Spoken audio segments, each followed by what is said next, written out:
Well, about as tough as it gets. There have been 12 races and 10 different winners. They've run third-mile bull rings, half miles, and super speedways, yet no one driver has dominated the pole position or the winner's circle. In fact, no manufacturer has dominated. Of the two drivers with repeat victories, one is in a Ford, the other a Buick. Now, the Winston Cup drivers used to find this series easy pickings. No longer. These young men have claimed this series for their own. This 20-year-old, Jeff Gordon, won Atlanta and Charlotte in a Ford. We've really got a good team together right now, and things are going our way. And, you know, Harry, he's always running good. That's the youngest driver talking about the oldest driver in the series. And even at 52, Harry Gant still wants more victories. Yeah, we'd like to make it 3 if we could, if we qualify fast enough to make this race. Don't worry about handsome Harry. He's 16th on the grid as the Busch Grand National Series makes its first appearance at Dover Downs International Speedway.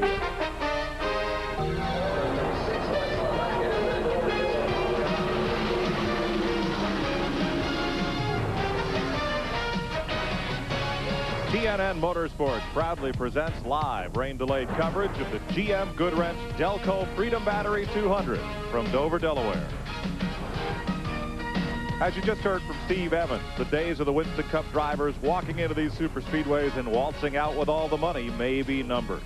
Consider that 9 of the first 12 qualifiers in this field are Busch Grand National Series regulars. That includes the front row and the first-time super speedway pole sitter. He's with Glenn Jarrett. Well, Mike, Dover Downs Monster Mile is fast becoming a favorite of Todd Bodine's. On Friday, he captured his first ever speedway pole here. Last year in this race, he got his first ever Busch Grand National win. Todd, can you do it again? Well, I'm going to try. You know, we got an awful lot of tough competitors, but this Hunger Jack car is running pretty good. You know, the last practice we had was Saturday morning, and with 500 miles in the Winston Cup cars, it's going to change the track a little bit, so we're just going to have to see where we end up being.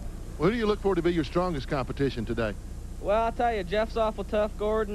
You know, there's 10 or 15 guys that can win this race. That's the kind of competition we have in the Busch Grand National. You know, you got 15 guys any week that can win a race. Okay, thanks a lot, and the best of luck to you, Todd. Starting on the outside of the first row is car number 1, Jeff Gordon. Jeff has been the hottest property in Busch Grand National Racing this year with 5 speedway poles, 2 victories, and $1 million contract from Hendrick Motorsports to drive for them next year. He's going to be tough. I look for him to be a factor all day. Mike Joy?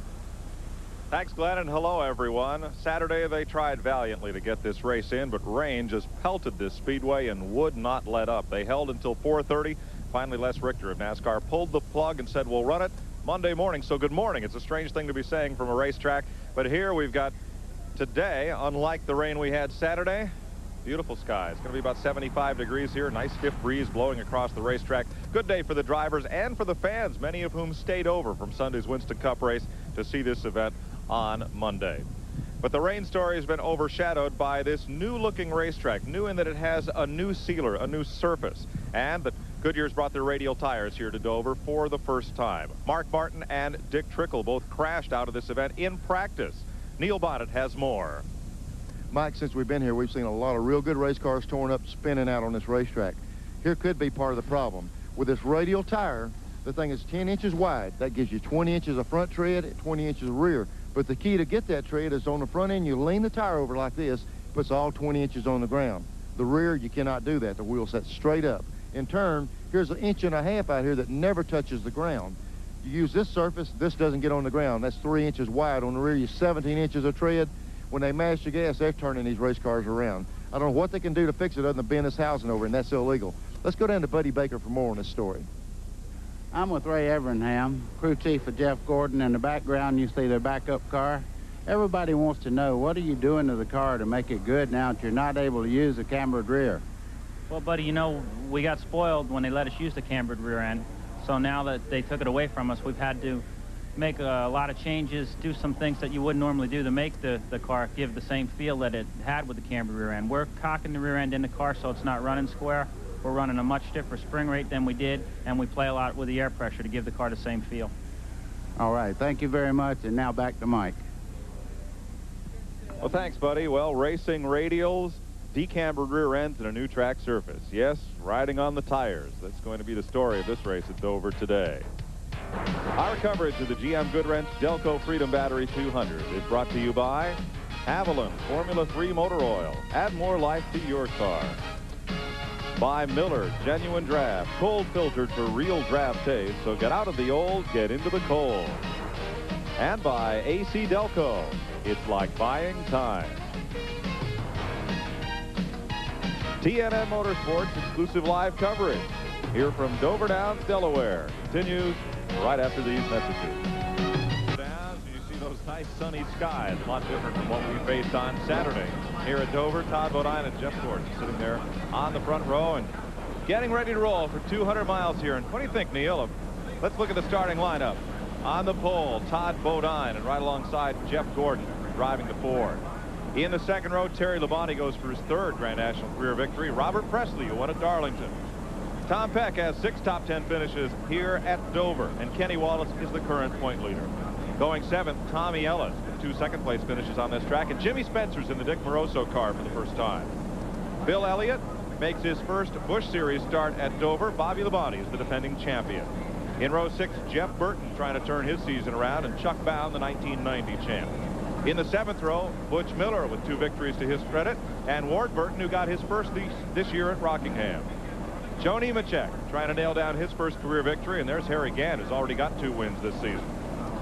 In the 9th row, Tracy Leslie with 5 top 10 finishes, and Ricky Craven, the leading rookie on the tour.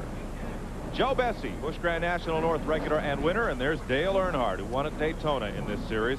Richard Lassiter driving for former champ Sam Ard, and Ed Faree makes his 4th start at Dover Downs. Clifford Allison, second-generation Alabama gang driver, and Tommy Houston, the Hickory winner. Bobby Dotter, who won at Radford, Virginia, starts 25th, and Michael Urcioli makes his debut. Steve Grissom was one of the drivers that had a practice crash on Friday, did not post a qualifying time, so he will start in the scratch position. 3 pace laps and we'll go racing. Look at Chuck Bound and Jeff Burton as they roll off here. And we get set to go racing here in just a moment. Mike, there's going to be a lot of questions here. And Buddy, you know, the guys all week long when the Busch cars were running, we fought the clouds, the rain off and on, and they didn't get very much practice. And now they're having to get their cars ready for the sunshine. They're questioning what to do. Well, let's bring this series up to date and have a look at last week's action in our weekly running of a Haviland Update. Charlotte Motor Speedway was jam-packed for last Saturday's running of the Champion Sparkplug 200. Here getting his jam-packed into the turn 4 wall is Steve Grissom, one of 9 cautions on the day. 37 laps to go. Dick Trickle in the number 2 Pontiac has the lead. Pole sitter Jeff Gordon in the number 1 Ford wants it. They're coming up to lap Phil Parsons. Trickle gets a little bulk behind Parsons' car, and here comes Gordon. A little scrape and slide, but Gordon gets by for the lead. Last lap, Trickle trying to battle Todd Bodine on the outside. Trickle gets loose. The 2 cars collide and spin and fall from contention. Unmolested, Gordon comes across the line to take his 2nd career victory in the largest single-day Busch Series winner's payout ever. Kenny Wallace holds the point lead, but look at the 3 drivers stacked up within 6 points right behind him. Labonte, Gordon, and Nemechek. Robert Presley is 5th. Then Ward Burton, Steve Grissom, Todd Bodine, Butch Miller, and Ricky Craven, the top 10. There's a look at point leader Kenny Wallace in the Dirt Devil Pontiac of Felix Savates, who will start 6th today, and you'll be riding along with Kenny. He'll be carrying our onboard camera. So we'll show you these pictures first. Much what Kenny sees out the windshield of the car, we see it from right at the top of the center of the roof on this car, the roof cam, and our regular 360-degree tilt and pan race cam that's mounted just over Kenny's right shoulder. And you get a look at him as he competes from the right corner to the dashboard with our face cam. Getting ready to roll here. He starts alongside Tom Peck in 11 Motorsports Oldsmobile. Buddy, what do you think? A Busch Series regular or one of those Winston Cuppers to take home the cash today? Either way, I'm going to tell you what, these guys on the front row there, either one of these kids are really talented, and I don't think the Winston Cup drivers have a thing on it. Neil? You know, this thing is so tough, and, you know, Gant says, if I can get qualified, I got a shot at it. Well, he's qualified, and, you know, he won the thing yesterday, and this track really comes to him. He'll be tough in this Busch. If he gets in a race, he usually wins the thing. Yeah, Gant's used to starting back in the 30s. There he's on the left in the Yellow Mac Tools car, starting way back in the field. You know, today he's halfway up, so he's already halfway there. Harry Gant, who won Sunday's Budweiser 500 Winston Cup race, ran out of gas on the last lap, coasted home to a 25-second victory over Dale Earnhardt. Gant getting ready to roll here. He's right in the middle of that pack, starting on the outside. Pontiac safety car leads them around one more time. Here's Glenn Jarrett. Well, Ward Burton brought his car to a stop out on the racetrack once the cars were pulled out there. Momentary concern here in the pits. He radioed in and told him he just didn't have his steering wheel centered. He had to stop and replace it to get it just like he liked it. Rick Wren said he does that a lot, and it worries the devil out of us. Robert Presley came in, what was it, just a couple of weeks ago, and he had the quick release hub for his steering. Something gone wrong with it. They told him just push on the wheel and hold it on and finish this race. Wow. Yeah. I don't believe I want a double dose of that. No, they told him to hold it on. I tell you what, he stopped till they fixed it. He didn't want any of that without that steering wheel hooked up, and I can't blame him. I've had him break off before. Dover Downs, a unique track as you see them coming out of turn 4. It's exactly 1 mile around, and the turns are banked 24 degrees, but the straightaways are banked 9 degrees. Front and back stretch of equal length. We'll go racing on this big old serving bowl in a minute. One more lap. 200 miles the distance, 1 pit stop for these Busch Grand National cars. Not had much practice time here, and as we mentioned, Mark Martin and Dick Trickle both knocked the wall down during practice and are out of this race. There's Harry Gant, you see on the outside of Joe Nemechek, 87. Ricky Craven, the purple car, and then Dale Earnhardt, starting well back in the field today. Finished second in Sunday's Winston Cup race. For the start of this race, you know, yesterday we kept hearing the Winston Cup guys say they were going to be cautious, and they were probably more cautious than I've ever seen a starting field be. And I know these Busch guys, I heard them talking also, and they're really concerned about getting the car, the feel of the car on them, and try to make it to that first pit stop and work on it a little bit. I'll tell you one thing. You see the start of the crowd right there. You can't believe on a Monday when everybody has to stay around here that you have this many people stay over. Yeah, we won't show the crowd much so nobody gets recognized by their boss. Getting ready to roll here. Todd Bodine is going to get jumped by Jeff Gordon. They do get the green. Now Bodine comes up to speed, but Gordon and Robert Presley are going to have the front 2 spots as they settle down in turn 1. Not much. Here's Earnhardt, 3 wide. Look at Earnhardt. Yeah, they said they were going to take it easy. Yeah, on the pace lap. Remember that Sunday they ran 500 miles of Winston Cup racing on this track, so the bottom groove and the top groove pretty well worn in. Not way up there, however, and Earnhardt goes backsliding in the field. Yeah, he tried it 3 breast in 1 and 2, and he made it, but it didn't work on the other end. Running behind Steve Grissom, who's really moved up well after starting scratch on this field.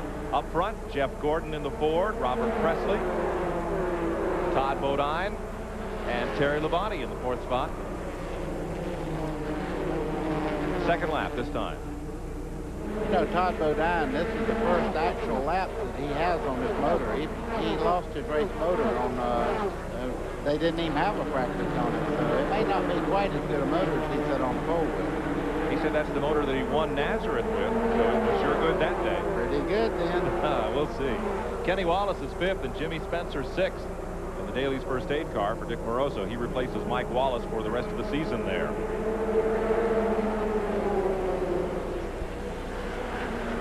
Seems like every one of these Busch races we cover, we see that little Ford jump out front early. The car's got a lot of strength, and Jeff Gordon seems to like to run out front. A lot of guys tend to pace himself, but he paces himself in front of the pack all the time. He's setting the pace as they lap Michael Urcioli, the rookie driver from Staten Island, New York.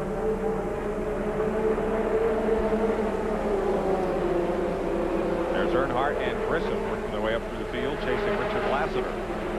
Down into turn number 1, they're running about a 1/3 of a lap behind the race leader. And that's the first lap on that car. Grissom wiped his other car out in practice, and he never had an opportunity to run it until right now. It's the first time he's had a chance to run it. Earnhardt will take 20th position on the inside. You know, Mike, there's a lot of muscle back in the pack.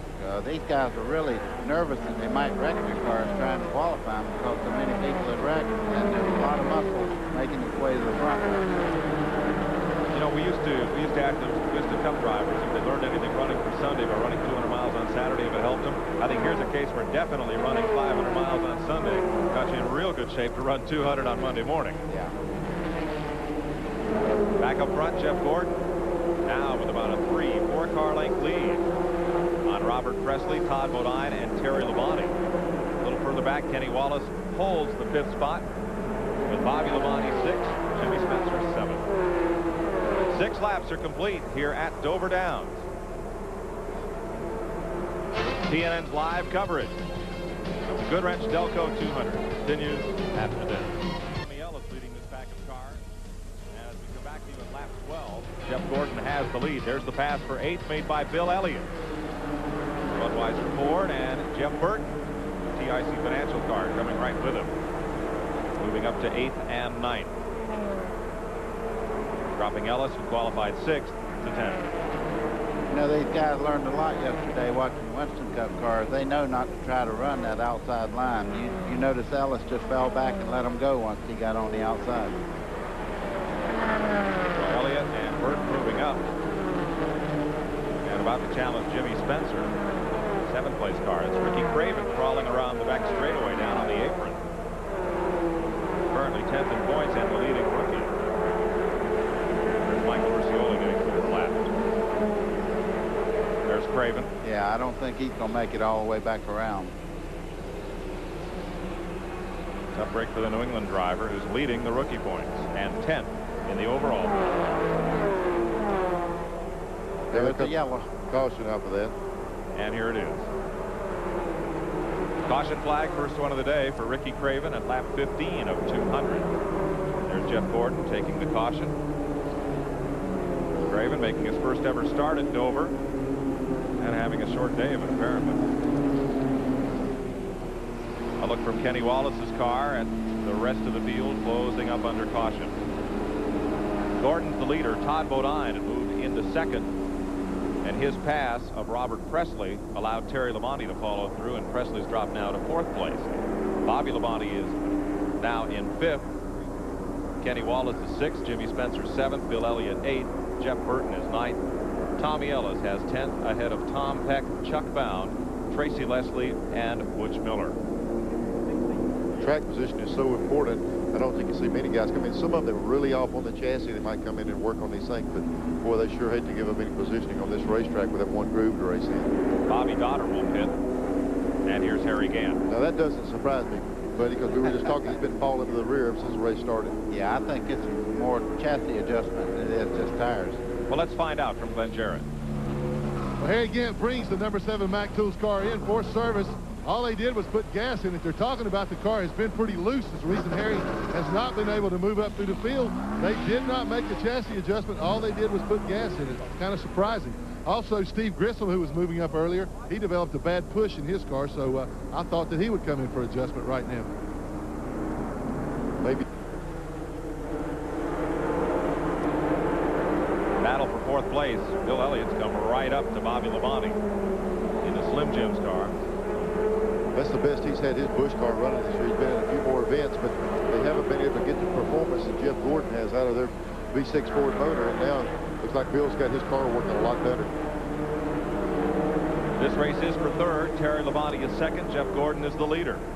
Here comes Elliott. Well, not that time. You can see, especially in that sunny shot up in turn 3, just how much of the racetrack has gotten a little rubber worn into it.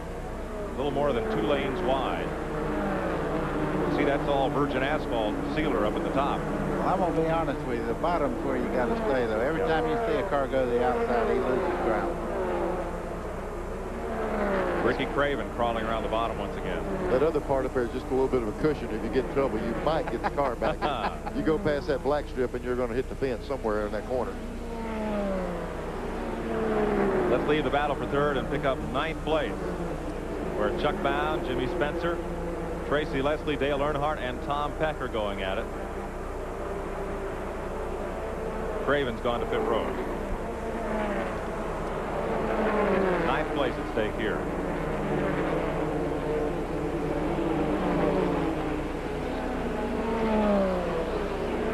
Jeff Burton just ahead in 8th.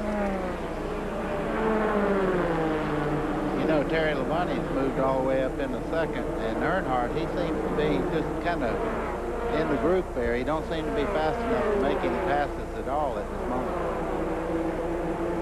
Spencer there in that 20 car, the last time off turn 4, he almost got into the fence coming off the corner. He's running real high there. Just about got in the wall. This time he got a lot better line off there. Now, see, there's somebody like Earnhardt looking at that outside line. He wanted to pull out there, try him on the outside, but he just knows you just can't do it on the outside of this racetrack right now. Takes a look out there again. Kenny Wallace has climbed right back up on Steve Grissom. They continue to run on the lead lap behind the pack of cars that we were just seeing. We asked Kenny Wallace about how competitive this Busch Series is this year. There's all different types of racers in it. Whether it be midget racers, you know, regular ASA racers or road racers, they all come through the Busch Series. And it seems to be, you know, the Busch Series is getting a little bit older. And I think you're just finding it getting more seasoned.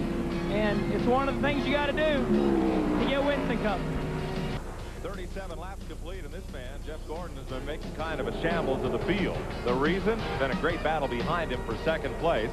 Just been decided momentarily, at least, in favor of Todd Bodine. He and Terry Labonte have shuffled it back and forth, so moved Bodine up into 2nd. Then Robert Presley in 4th. Bobby Labonte in the 5th spot. Bill Elliott sitting right there in 6th. Ellis, Burton, and then Jimmy Spencer, who has his hands full of traffic as well. Jeff Gordon looks like he's tied to a string, but then again, we saw that at Nazareth. You know, he's living up to what you see in any division of racing. If a guy starts winning, they keep winning. And he's got the momentum on his side now. Here is Jimmy Spencer battling Dale Earnhardt. This is in the top 10. Tom Peck right with them. You know, here's Spencer here, the Winston Cup team with Travis Carter after the World 600. Coca-Cola 600, that was their, they shut the shop down for a while, and Spencer's going to be driving this car for Moroso now in the Busch Series. They got high hopes of winning some races. Good struggle going on here. You're right about one thing. It'll be a struggle. Those two guys right there are two of the hardest racers in the field. This race is for 11th position, and Earnhardt takes it away. Welcome to my quarter panel. Hello and goodbye, right?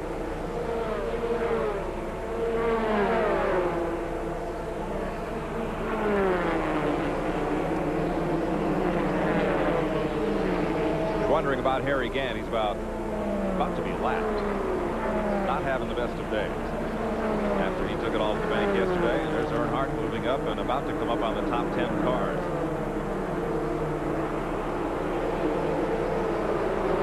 There's Gant running with Joe Bessie, the main driver, and Joe Nemechek. And not too far behind them is going to be Jeff Gordon. About half a lap or so. I say about to be lapped. I confused him with Richard Lassiter's car, who is about to be lapped. Yeah, the yellow car Lassiter, I thought that was Gant too, because Gant had been falling back, but since that caution, he's been able to move up. Here he is getting under Nemechek. Got by Joe Nemechek and moving in on Lassiter, so he might have, you know, they didn't do any adjustments on the car. Harry told me before the race, he said, all day yesterday, I never could get my car loose. It pushed and pushed. Track got tighter and tighter. He said, I'm going to start loose today. Terry Labonte scoots up the racetrack. Younger brother puts him down a spot, opens the door. Bill Elliott, Jeff Burton follow through. Labonte started 3rd. You know, I think I seen a little bit of smoke come out of the left tailpipe of Labonte's car when he's right in the middle of the corner. Keep an eye on that. That's Terry Labonte's car. Yeah. Yeah, I keep forgetting there's two of them.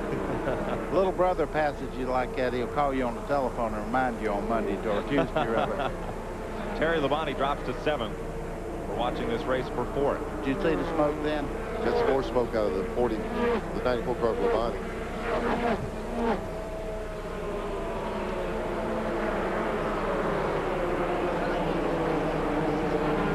4th place battle up and out of turn 2. And they've put some distance on Terry Labonte.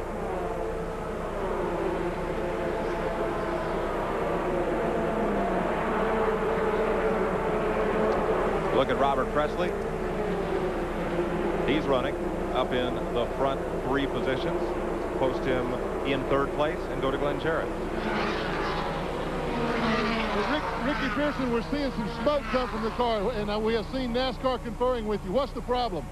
I'm not really sure, Glenn. Things still running awful well. Maybe transmission overfull or, something like that. But it seems to quit last 3 or 4 laps, so maybe we'll be okay. Okay, they're just keeping a watchful eye on it here. NASCAR is just watching him. They have not said that they will bring the car in unless they can identify that it is dropping fluid on the track. Yeah, when the car's running well, you go, smoke? What smoke? Yeah, he said it's quit. Yep. We watched him pretty well all the way around the racetrack. We couldn't see any smoke out of it, and it could be an overfill either on the engine or the transmission like he's talking about. It'll dump it out, and that's it. It'll quit smoking. So Presley running in 3rd behind Gordon and Todd Bodine. There's Harry Gant, and Gant is flying. We said he was about half a lap down and drifting back. No, he's gone past these 2 cars, Clifford Allison in the 9 and Joe Bessie in the 64. And Gant is moving right up and along smartly here. He's having to, because he wasn't about to get lapped a while ago, but Jeff Gordon is running so fast, he's going to lap these guys that are in front of him. And Gant's got a good bit of distance on him, but car of Joe Gordon is still closing on him. Gant's up to 14. Here's the race for 4th place again. Bill Elliott, Bobby Labonte, and Jeff Burton. Running well right in that pack. Craven back on the track. They're about to lap him.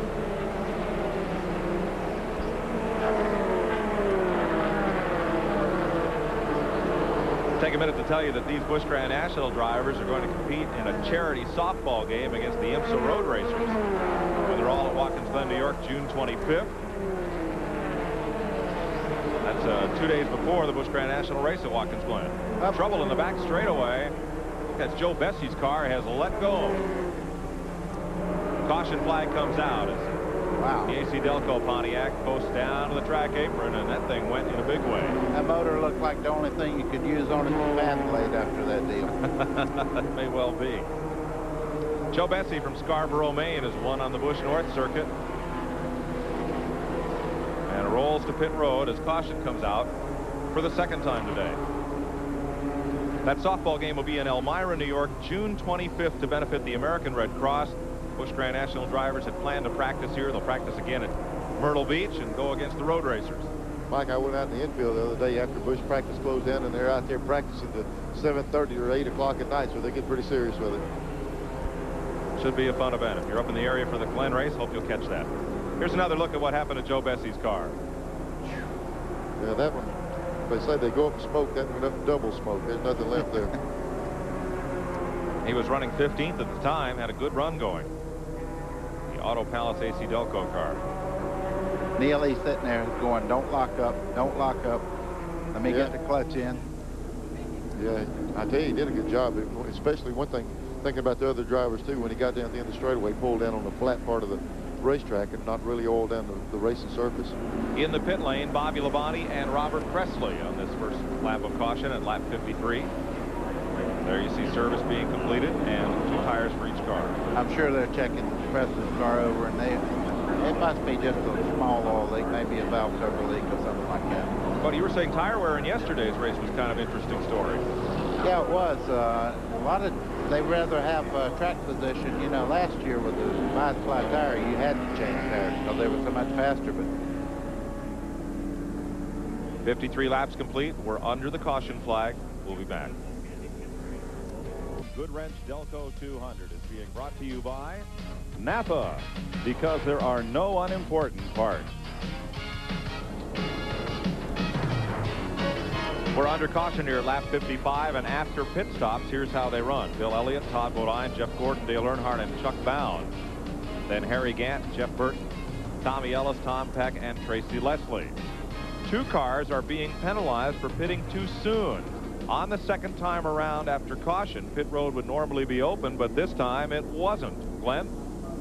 Well, Mike, one of the most surprised people in that whole incident was Bill Davis, owner of Jeff Gordon's car number 1. He turned around and looked at me like, what happened? Did we screw up? But as it turns out, those 2 cars came down pit road too soon. Scared us to death.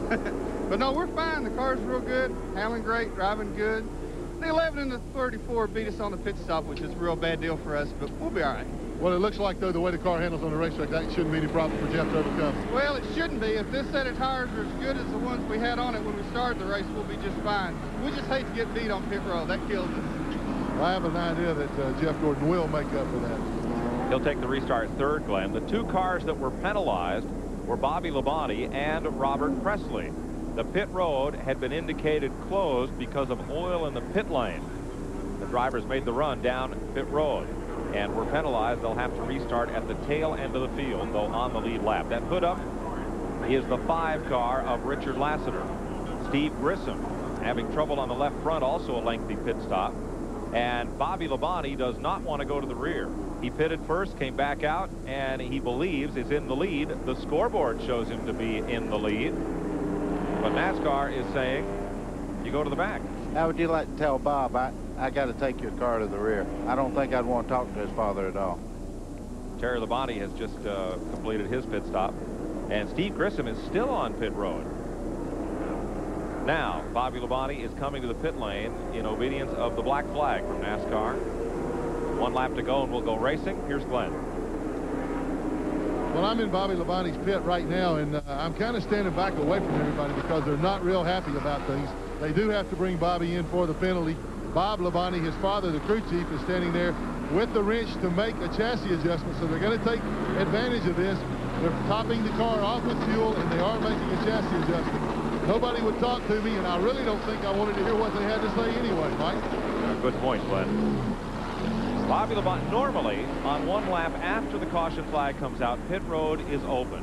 But Joe Bessie, whose engine blew, came down onto the pit lane, dumped a bunch of oil, so NASCAR closed the pit road. Now, they do have a flagman, usually down at the end of pit road toward turn number 4, that waves a flag with an X on it, meaning that pit road is closed.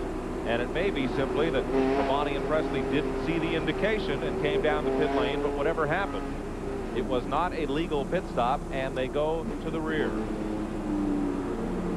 We're watching from Kenny Wallace's car as we get set to go green. Mike, and while this is going on, the other Labonte, Terry Labonte, pitted, and just now getting out of the pits as they're fixing to go back green, so it's going to cost him also. He'll be more than a half a lap down as they get ready for the restart. Terry coming up to speed on the backstretch. Here's the field on the front straightaway. Tommy Houston is 1 lap down. Ricky Craven several there on the outside lane. As Bill Elliott pulls the field into turn 1. Todd Bodine, Jeff Gordon, and Dale Earnhardt in tow. Watching from Kenny Wallace's car. He's in about 13th position. Up front, and again, Todd's car is dancing around on the restart. Whenever restart, he can't get the car under him. I don't know what it is, getting the tires on or whatever, but it gets away from him whenever restart. With these tires, it does get tighter as you go, and I'm sure he's got the car set up real loose, and it just gets sideways on him on restart. Jeff Gordon's coming, and he's going to drag Dale Earnhardt with him. Now, you said a while ago Earnhardt couldn't keep up. That's how important track position is here. Earnhardt wants the lead. Whoop. He almost led. How about 3 abreast coming down through here? Here comes Todd. And he'll get the lead. What a move. Jeff Gordon went from the lead coming off 2 back to 3rd going into the first turn again. He'll repass Bill Elliott as Chuck Bounds slips up the racetrack a bit. And look who's there in the yellow car, Harry Gant. Oh! Gant and Bound got together. Does that show you how important that inside line is? They're going to come down there no matter if someone's under them or not. Jeff Burton right behind. This is going to be something right here. We haven't seen a car pass on the outside since we've been here all weekend. Winston Cup Bar Bush, and there goes Jeff Gordon right around the outside. Now, right. What was it Earnhardt said after Charlotte? Somebody said, what a drive that kid put on. And he said, what a drive. He said, what a car they put under him. You're exactly combination of both. Yep. It's pretty impressive. That's the only car all week we've seen just drive around somebody on the outside. A competitive car. 60 laps complete, 140 to run here at Dover. At least one more stop for these cars. And they're pretty evenly matched, but for that little white car and for the lead that Todd Bodine has right now. I tell you, Gordon's so much faster. Look at him close in on Todd. That's amazing how much faster he is getting into the corner.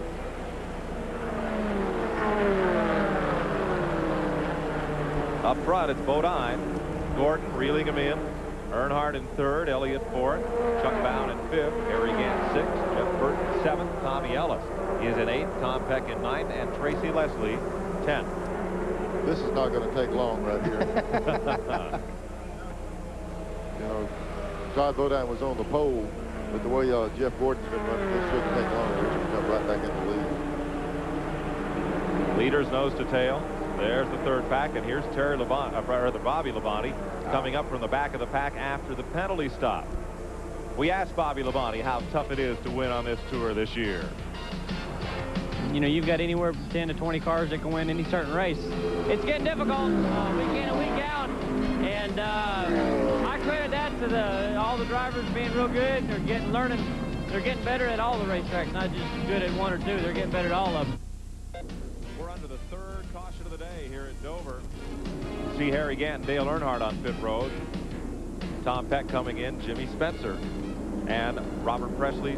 Todd Bodine, the man who brought out this caution, coming in with an unscathed race car, and that's hard to believe. Watch what happened. He's in trouble right there. The car broke loose on him coming out of the corner. He saved it one other time, but there's no saving this car. Watch it when it comes back the other way. This is real trouble right here. That's the very same place he lost it earlier, like you're talking about, Buddy, but he got it back, but he got it too far. Look at the traffic coming here is what's bad. He's fixing to turn it around right in front of him. Look at Earnhardt. You talk about somebody that can avoid an accident. Watch this. Now, how do you know to go high? How do you know that car's not going to spin right back around and come down the bank? If I ever wreck in front of somebody, I hope it's Earnhardt. Maybe a Dodge, huh? Yeah. Get you. Let's have another look. You'll see Jeff Gordon did not touch Todd Bodine. I see what the deal is, though. He took the air off the spoiler there. You seen that in Charlotte on the last lap of the Winston. Yeah, Jeff Gordon give him plenty of room down there. Car cuts back on him. And now here's the whole pack of cars coming up behind him. And when you're saying which way do you go, right when they get up here this last time, the car will just stop for a minute and you crank the car with the wheels back down the other way, luckily to get it out of traffic. Glenn Jarrett. Well, I'm in Todd Bodine's pit. Crew Chief Clyde McLeod is out cleaning up after the pit stop. Clyde, did Todd say what happened out there? Yeah, we had just put right side tires on that last stop. And until you run a few laps, they're real treacherous. And Jeff Gordon, I think, was putting a little oil down on the rear end, too, because he said he hit a slick spot and it just went around. Don't really know. Okay, so, but it looked like there was not any damage to the car. You came in and changed 4 tires. Are you okay now? Yeah, they were just flat spot, no damage whatsoever. All right, you made a chassis adjustment also. Put a little wedge in it. That's all. Okay, that's the story from here, Mike. Put a little wedge in it, clean up on the inside of the car just a little bit. Get ready to go once again. If he was throwing oil out, he was spewing it 20 foot ahead of him. Okay. Here's the way they're running under caution at lap 68. We'll be right back to Dover. Live coverage of the GM Goodwrench Delco 200 is being brought to you by Haviland Formula 3 Motor Oil. Add more life to your car. We've just taken the restart green. That white car to the left side of the screen is the Baby Ruth Ford. Jeff Gordon has taken off from Bill Elliott on this restart. Chuck Bound is right there in the Hubert Hensley car, the Nesty Pontiac. That white car, number 14, is Tommy Ellis, former series champion from Richmond, Virginia. And right behind Ellis, Tracy Leslie having a good run today in the Detroit Gaskets car.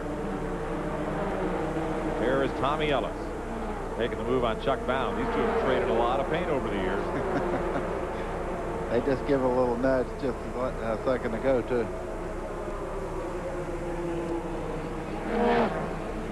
Front straightaway. Kind of like Jeff Gordon, and then it's almost like Bill Elliott running first in class. Here's Todd Bodine after those 4 fresh tires. He's in 21st position. He stayed on the lead lap. Got a long time to go. He can get the car back up there in contention. I tell you, that's incredible that he spun in front of all that traffic and didn't even lose a lap. How he kept out of either wall on the back straightaway. Back up front, there's the second place battle. Elliott, Bound, Ellis. Hello. Hello, Chuck. Boom. Tracy Leslie, Jeff Burton's the black car, and then Joe Nemechek. And like what we were talking at the top of the show, there's only one car in that pack. That's a Winston Cup driver, and that's Elliott. I think Elliott's holding them up just a little bit, but it's really tough to pass here when you don't have an outside line. I think one thing that helped on that last caution, we saw some of the guys come in, made a lot of chassis adjustments. You know, Gant's been moving back up through the field. Some of these guys that stayed out are on the older tires, so the new tires and some chassis adjustments, we might see some of these other guys coming into the picture now.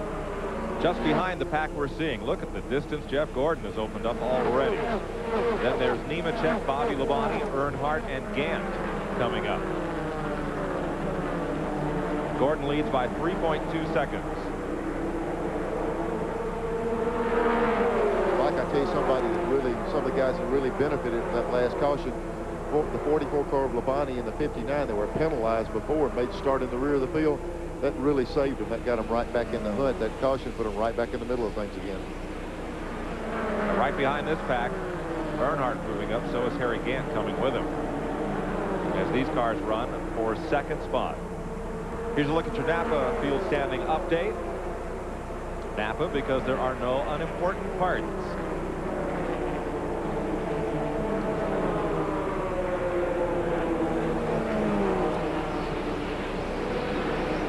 Tracy Leslie making a move right there. And he gets Chuck Bound. That'll be third spot. And 9th and 10th, here come Earnhardt and Gant.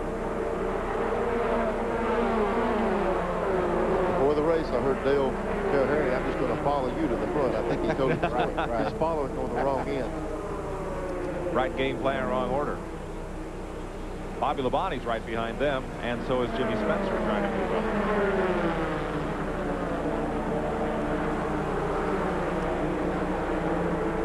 You know, I noticed Earnhardt took on left side tires instead of right sides on the last stop. Did you notice that, Neil? Buddy, they had a note sent to us early.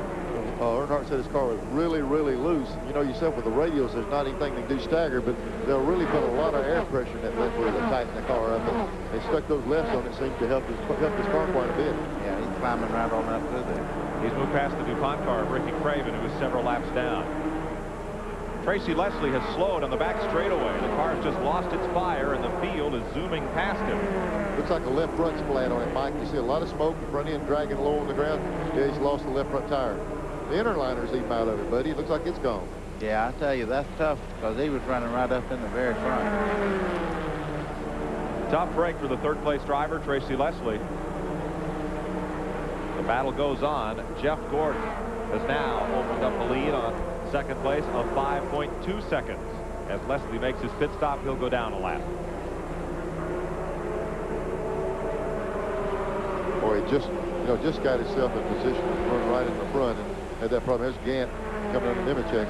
Earnhardt declared him the lap before, and Gant's going by. They're working their way to the front. And the Texas Pete Chevy drops a notch to Earnhardt's Buick. I think Jeff thinks he's out there by himself. Nobody in the mirror, nobody in the windshield. He's out there on a cruise. Caution flag.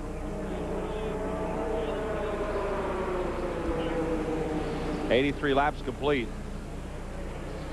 And this is the fourth caution of the day. This is one of these cautions we're all looking to see where the caution is.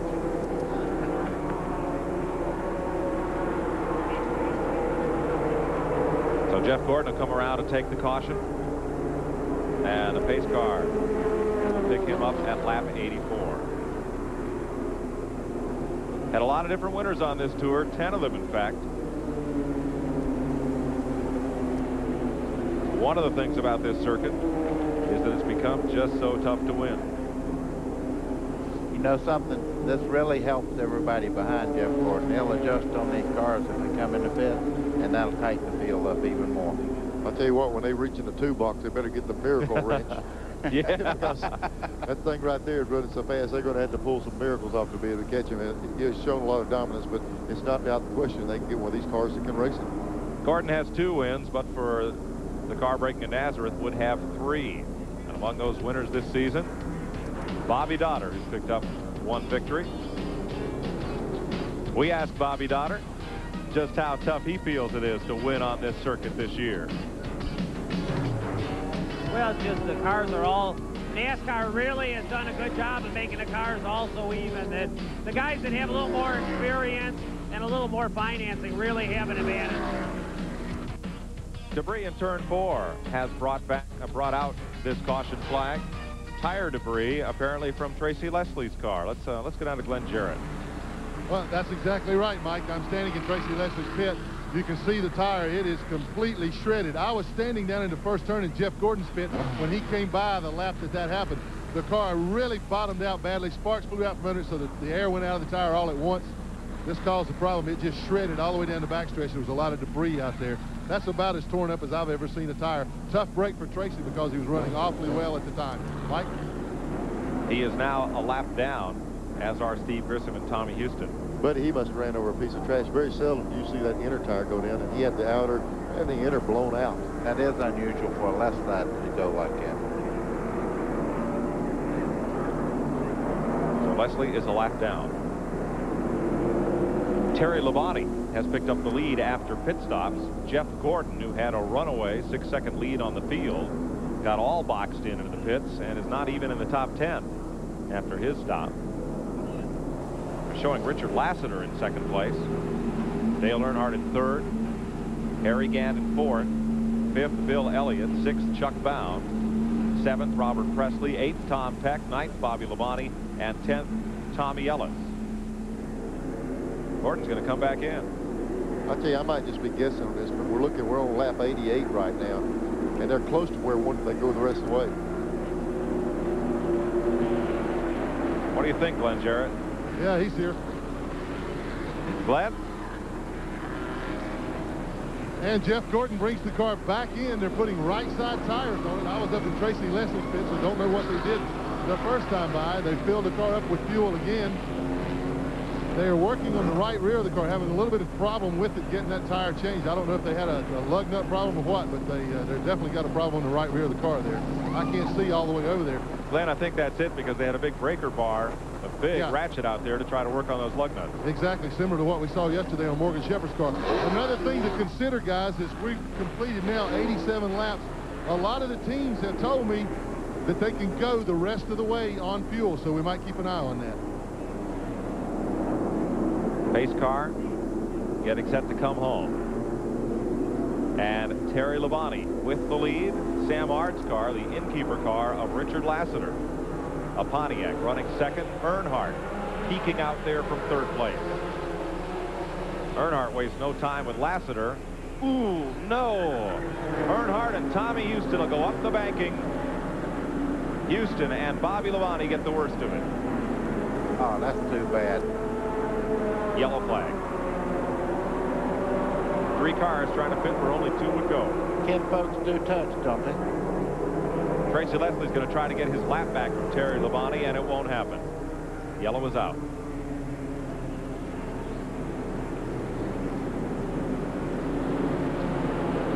Caution flag is the 5th of the day.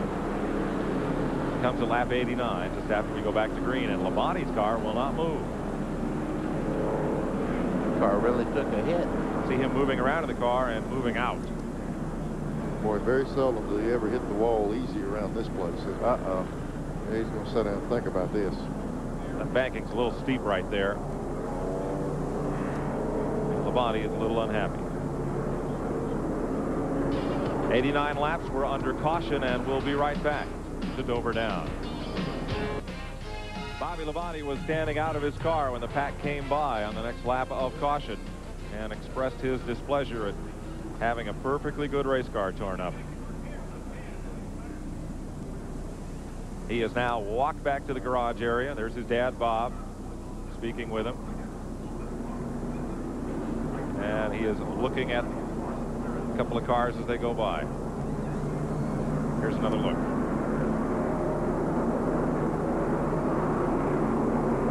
Here there are 3 abreast going in the corner. Okay, Lassiter hit Earnhardt and turned him into the 6th car. Well, did Richard come down or did Dale come up? Right about there. Tommy Houston was definitely heading for the bottom, but...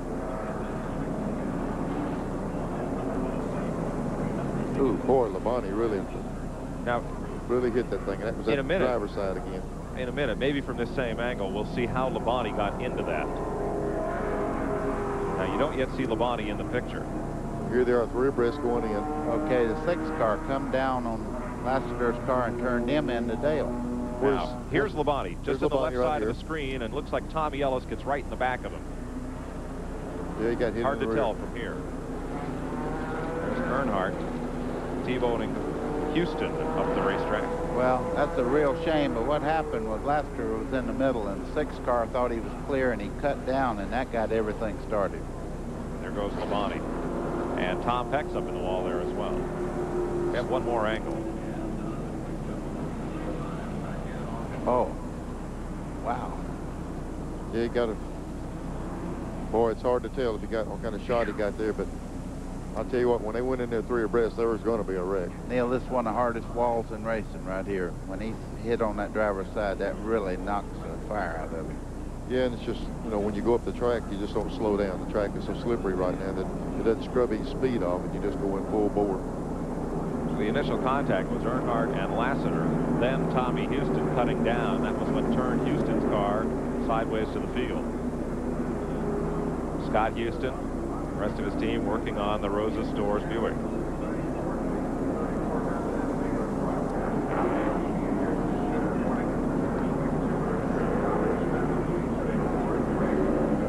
Bobby Dotter making a pit stop under this caution.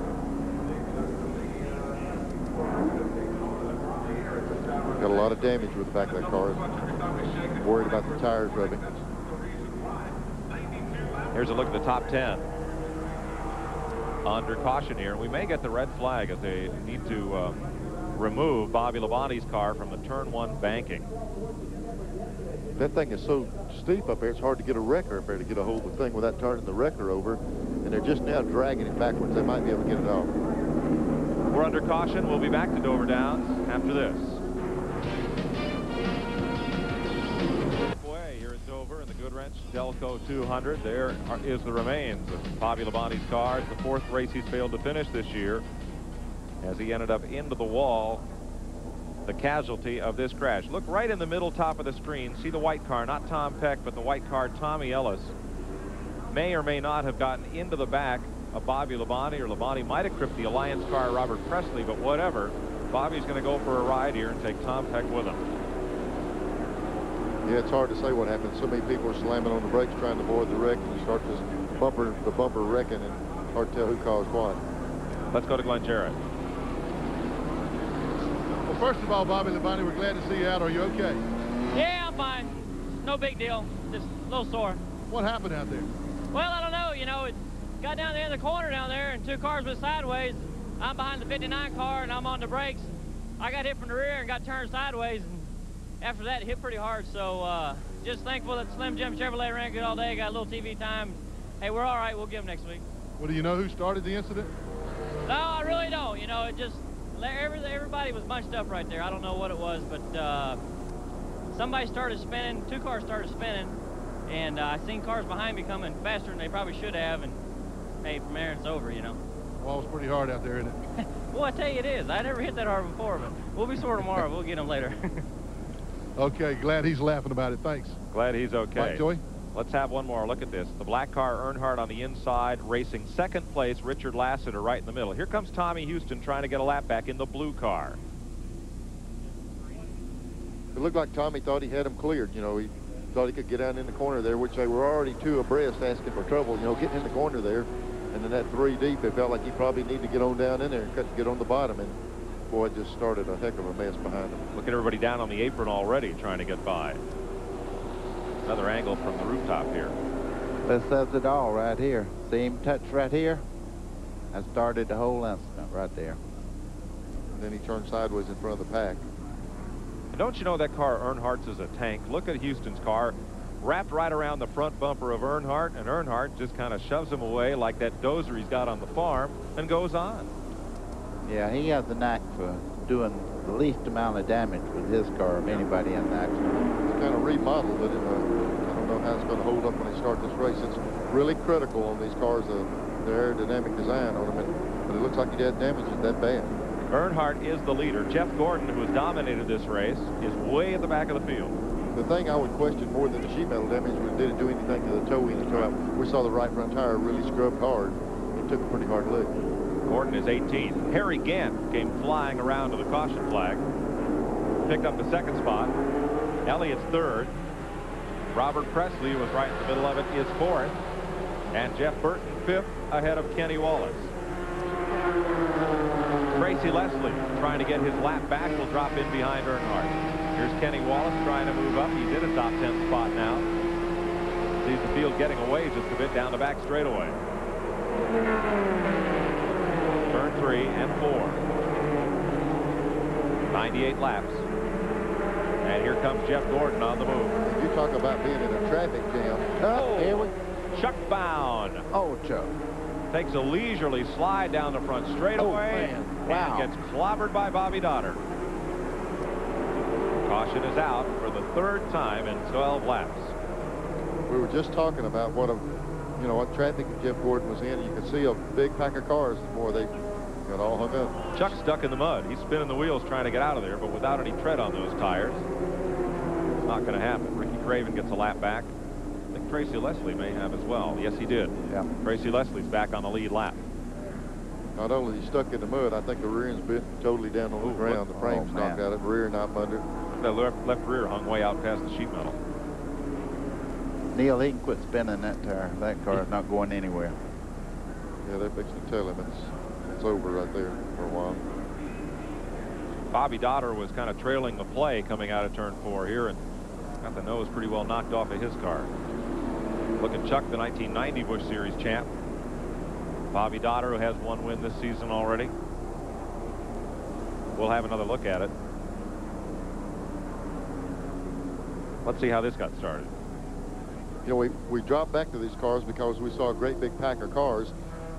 We picked it up right after they made contact. It looked like the car Jeff Gordon might have actually got into him coming up off the corner. And then the Bobby Dotter was hit by the 5 car. He was lifting, slowing down. That's what you get into on these big racetracks. You'll see an accident, you slow down, and the guy behind you doesn't slow down. That's what caused this accident right here. The 08 was hit in the rear also. And you notice everybody hits the inside, they go back out, back to the inside again. It's because the straightaways are banked pretty severe here. 100 laps complete. This should be the last pit stop for Dale Earnhardt and Harry Gant. Gant's already done with his service. Chuck Bound was 11th at the time of the accident. Let's have another look here. There was Chuck Bound down on the inside. Jeff Gordon right behind him. Yep, Jeff. You know, it was almost like Chuck's got a lift like the car just ahead. Jeff Burton didn't quite get going, and Chuck might have rolled back out of the throttle because it looked like Gordon got into him, and then there went Chuck. It's hard to tell then because we wasn't really close enough there, but something did. You know, Gordon's car was so quick, I wouldn't think he'd be that antsy that he'd be shoving some people around. Because that car's capable of winning without him hitting anyone. Now there's Lassiter going by. That's about a quarter of a mile slide all the way down the front straightaway. There's Dotter.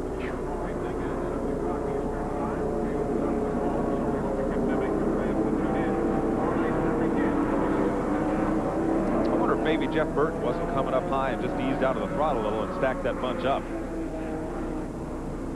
Here's a shot from the end of the front straightaway looking back.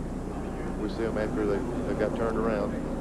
I'm sorry, Jimmy Spencer was the black car, not Burton. Jimmy Spencer. And here's the 08 car just got hit by the 5 car. It looked like an earlier shot, like he got tapped in the rear and sent sailing to the inside. There's Bill Davis. Here's Glenn.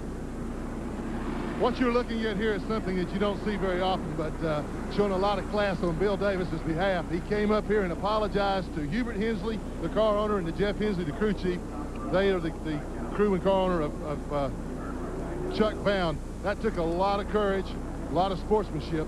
Exactly what you guys suspected happened did happen. The car in front of Chuck had to get out of the throttle a little bit, and Jeff bumped him, but Bill came up here and apologized. So everything seems to be okay from that standpoint. Just a couple of badly torn up race cars. We're going down now to check on the condition of Chuck Bound. He is out of the car. Yeah, here he is. Here's Chuck right now. Chuck, you okay?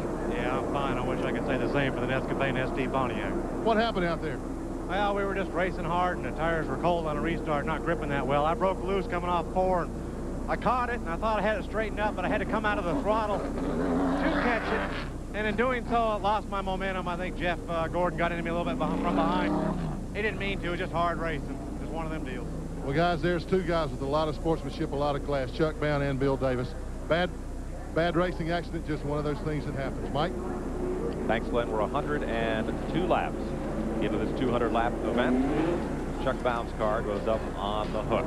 Here's a look at the top 10 as they run under caution. And we'll be back to Dover Downs right after these messages.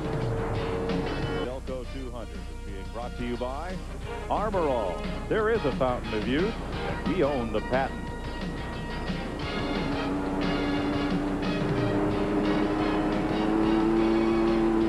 You're riding along with Kenny Wallace. Here are the cars out of the race.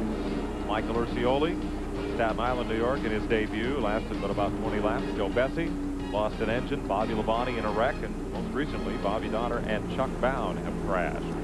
They're still cleaning up the front straightaway. Do you notice all this little scrubbing of tires there? Everybody's, as Buddy said earlier, it's hard to get these radials hooked up the first few laps. And we just heard Buddy and I both have been in the situation Chuck Bound was in. You come off the corner, you full throttle, you come off the corner, and the car starts to get out from under you. You roll out of the gas, and the guy hits you from the rear. There's nothing you can do about it. You know, I saw that black car in front of Chuck, and if I'd known that was Jimmy Spencer, I never would have suggested that he rolled out of the throttle, because I've never seen Jimmy do that. He's always got it right on the floor. Glenn? Mike, the other guy that was a participant in that grinding crash there was Bobby Doddard, driver of car number 08. What a terrible way to start a week. Yeah, things haven't went exactly how we hoped, but car was running good. We were on the lead lap. Something happened with Chuck Bound up there, and I got out of the throttle, and Richard Lassiter run into the back and turned me into the inside wall. Well, the word we got from Chuck was his car got a little loose, and as he cracked the throttle, then Jeff Gordon bumped him. Just started chain reaction, I guess. Yeah, that must be it, because I said I saw them all turning around, and I just eased out of the throttle, and Richard must have been right on my back end, and he just got into me and turned me around. Looks like the car's pretty well messed up, so it's going to affect you in your future races coming up now? No, we got a car ready for next week. We just wish we could have finished this one. This is the best I've run at Dover, and, you know, we were looking for a top 10 finish possibly. Well, I hope you have better luck this coming week. Well, it means that Gino's Pizza Wagon will be a little late making its deliveries today for Bobby Donner, but he had a good run going there. 105 laps complete. We're just past halfway, and the junkyard is building there in the center of the infield. Going to have some battered cars to take home. We're going to talk a little bit about why that might be when we return to Dover Downs here. For a guy who was penalized to the tail end of the field not too long ago. Yeah, he drives really hard. He's a super driver. You've seen him win at Darlington and just do a great job of driving on the last lap to beat Harry Kemp. He's got one win this year. It came at Darlington, South Carolina. And among other drivers, we asked Robert Presley why it's so tough to win on this tour this year. Just, I think, you know, Darlington, we wanted to prove ourselves so bad there. And we did win the race. So, you know, I think that give us an incentive we can win anywhere. A lot of the other Busch drivers know they can beat the win. The Darlington winner, Robert Presley, currently 5th in the points. Best finish here was 2nd last fall here at Dover Downs. Pace car light is still on for one more lap, and we'll go racing. Glenn? Well, guys, remember back earlier on when we said there was some smoke coming from Robert Presley's car? Bad news. We found out what that problem is. Ricky? The clutch is going in the car. You know, as long as he can stay on the racetrack, he's all right, but, you know, it's kind of a problem when he comes in. He has to shut the car off. We have to push him off. But, you know, who knows what'll happen, you know. Was he having to take off in high gear? Yeah, he's got nothing but high gear. Well, disadvantage, you know. An extreme disadvantage, particularly like this when they start so slow here. That's bad news. That car's running awfully well, but it's going to be awfully hard to maintain that lead. Mike? Well, now, Neil, buddy, if the clutch is packed up, can't you run and shift this thing like a road race box and just match the gears and not use the clutch? Let me tell you, it's the perfect place not to have a third gear. When you're in the lead like that, he can drop back from the pace car and get a run to the flag. The rule book says that the leader dictates the pace of the start, so if he can just get the pace car out of his way, which Elmo, I mean, they're holding the pace car back some. If they get the pace car the way he can do, as Buddy says, start it at his own pace, which probably will be pretty quick. Well, let's see. Pace car is stretching out the field right now. We'll see if Presley leans into the throttle. He has Jeff Burton right behind. He'll feed it on up. He'll try to he'll pick the pace up right now. Get her going. Decent start, I'll tell you. We're green. Presley hauls it off down into turn 1. Ricky Craven trying to get back another lap. Due to pit stops, Jeff Burton is now 2nd and Joe Nemechek 3rd. That certainly didn't hurt him on that start. No. Kenny Wallace Up to 4th place now. And Clifford Allison at 5th.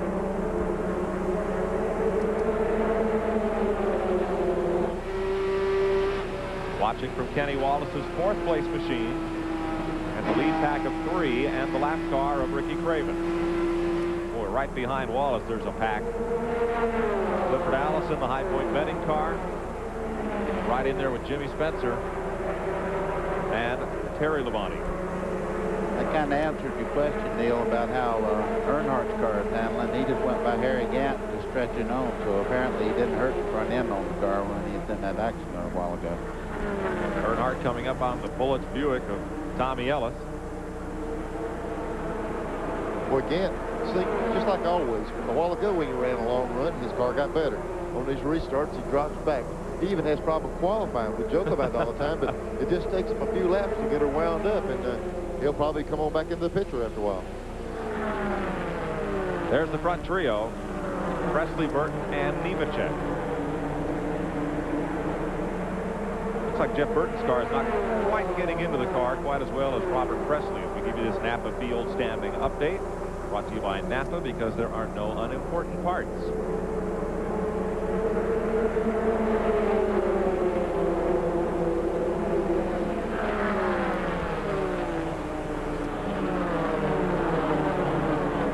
Front 3 staying nose to tail, trouble in 1. Ed Ferree goes up and into the turn 1 retaining wall. And we may see that he had a little help. He went into that corner side by side, racing for position, and ended up in the wall. Tom Peck moving slowly away from that area. Ferree is rolling as we go to caution, and he's narrowed up the left side of his car. The Saxonburg, Pennsylvania car dealer in the Wolf's Head Oil Buick, running 8th at the time.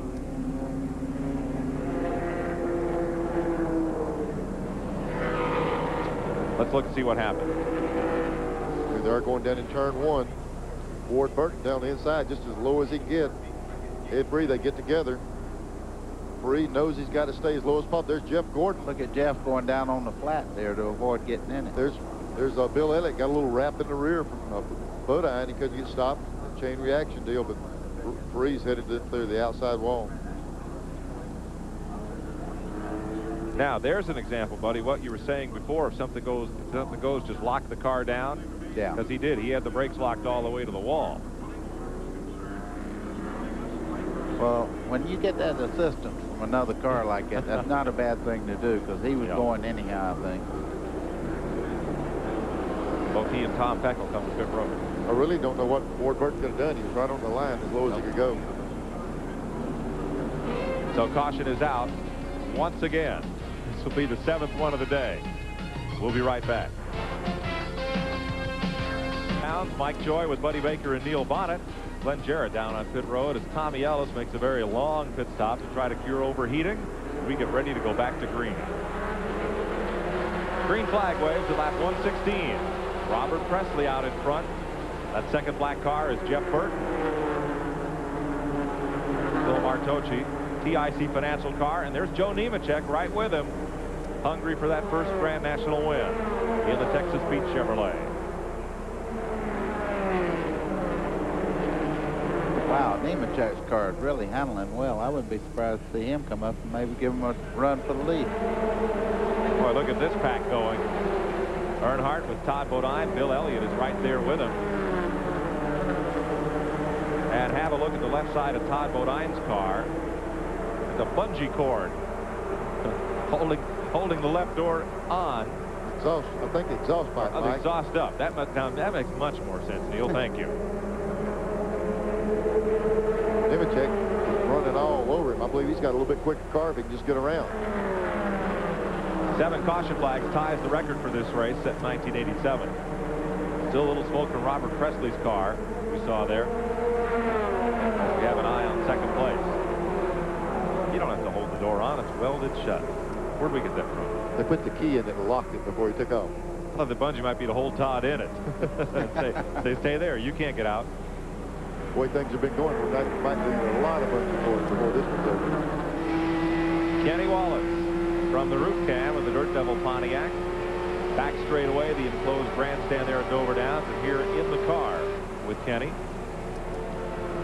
Kenny is looking at the rearview mirror because there's the 20 car. Not out the rearview mirror anymore. Jimmy Spencer. And Terry Labonte going past. And anybody else who wants to when you move over. Yep, Clifford Allison. He's out in that forbidden outside lane there. He'll look like he's got the brakes on for a few seconds. Oops.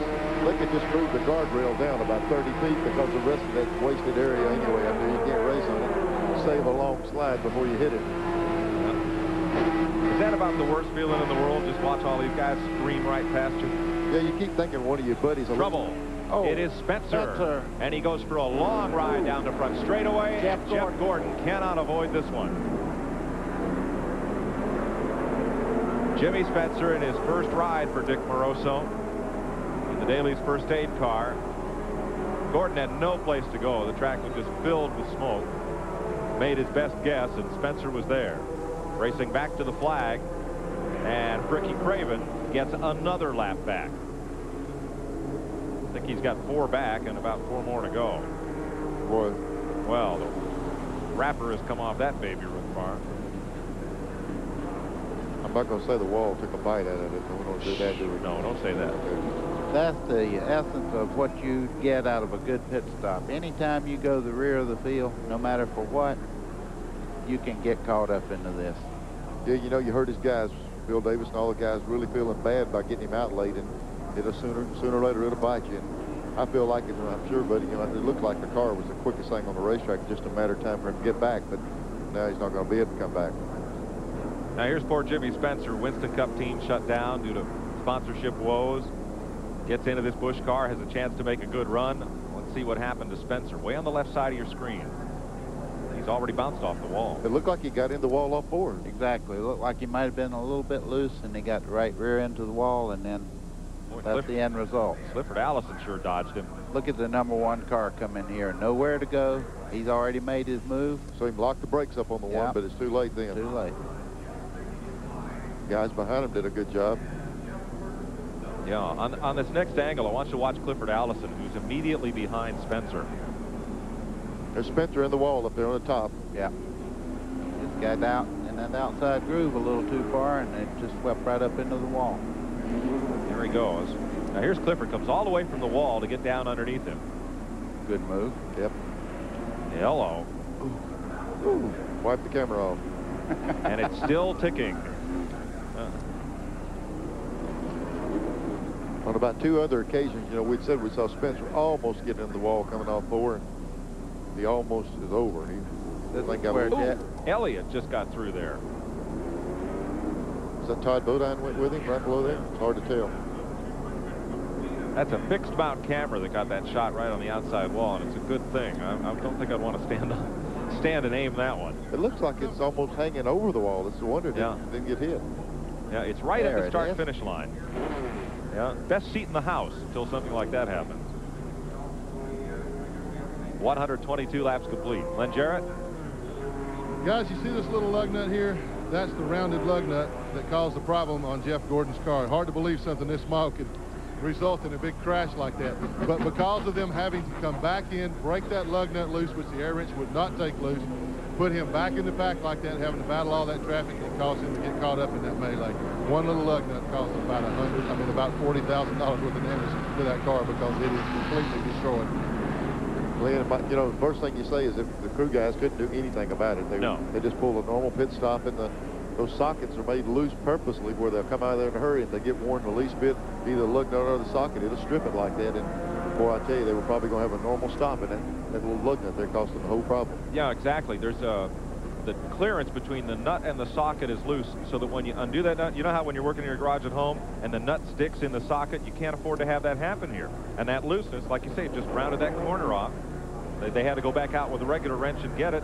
He got way in the back and ended up here, stuck in the mud. 76 laps to go as we have a look at Ward Burton, who's also won a race on the Tour this year.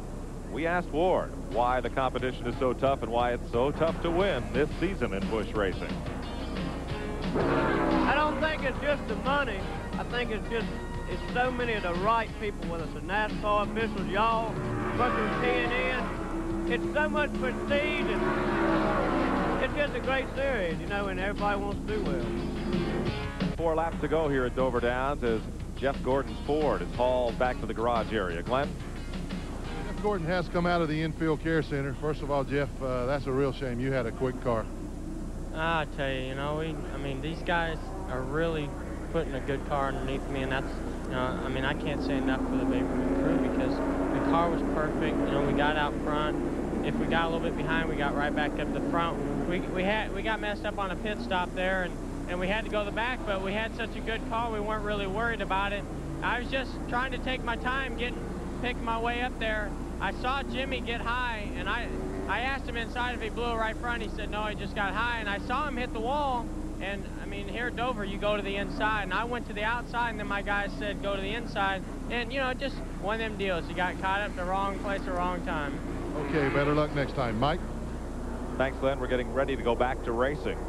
Here's the way the top 10 sits. 15 cars are on the lead lap. Ed Perry 1 lap down, and Steve Grissom, Tommy Houston, a lap down. And we're getting ready to race. In addition to those top 10, Harry Gant's on the lead lap. So is Kenny Wallace, Clifford Allison, Richard Lassiter. After having made pit stops, make that 14 cars on the lead lap.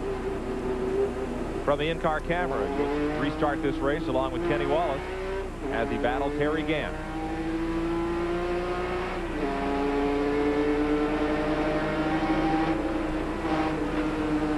Here, get in the gas, out of the gas, back in, so I better get a little bit deeper than the Gant took off. Up front, Robert Presley with the lead. Jeff Burton, Joe Nemechek picking right up where they left off. Terry Labonte right in there with him in 4th place. Butch Miller is 5th, a ways back.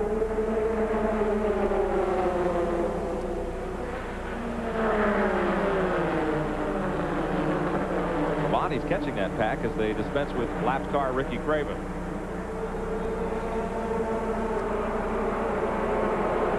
A lot of jostling in mid-pack there where Tracy Leslie and Todd Bodine run, along with Bill Elliott and Harry Gant. Boy, Todd Bodine moved out just a little bit. Earnhardt got by. And then there comes Bill Elliott by also, so it shuffled him on back some. That's back at 9th place, that battle. Now we're with the leaders once again. The longer they ran a while ago, the better Nemechek's car got. Looks like he's a little bit tight, which will come to him some. He might be able to close in as we get a few laps in. Butch Miller's just dropped from 5th to 10th in 2 laps. There's Miller's car, the Food Country car, just to the left of your view as Earnhardt moves up. There's Miller in the picture. Todd Bodine coming up with Harry Gant to get him. Tracy Leslie right there behind Earnhardt. Glenn? The action you see here is the Baby Ruth crew working feverishly on Jeff Gordon's car. Now, this thing is torn up some kind of bad, but they want to get it back out there. If he runs one more lap, he will finish ahead of the 20 car. That's 3 points. He's in 3rd place in the point standings right now. And the way things are going, some other guys might have trouble and fall out. They're going to do their best to get him back out there into action. Mike? Thanks, Glenn. Pass for 3rd right there. Joe Nemechek, Terry Labonte going at it. A little bit further back, Harry Gant on the move. There's your front 4. Nemechek and Labonte discussing 3rd place. Good gap back to the 5th place car, which is now Warren Burton, and here's Harry Gant. Gant come up into the top 10.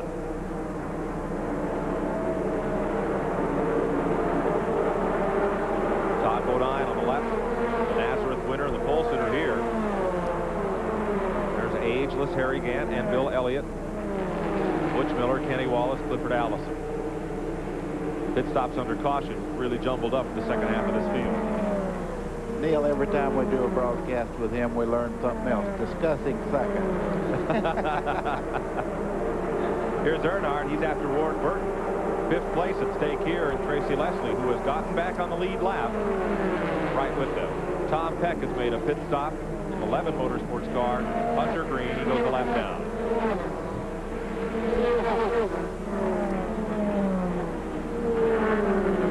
Right here is going at it. Coming up on Craven in the DuPont car. Burton in 5th. Earnhardt in 6th. Leslie in 7th.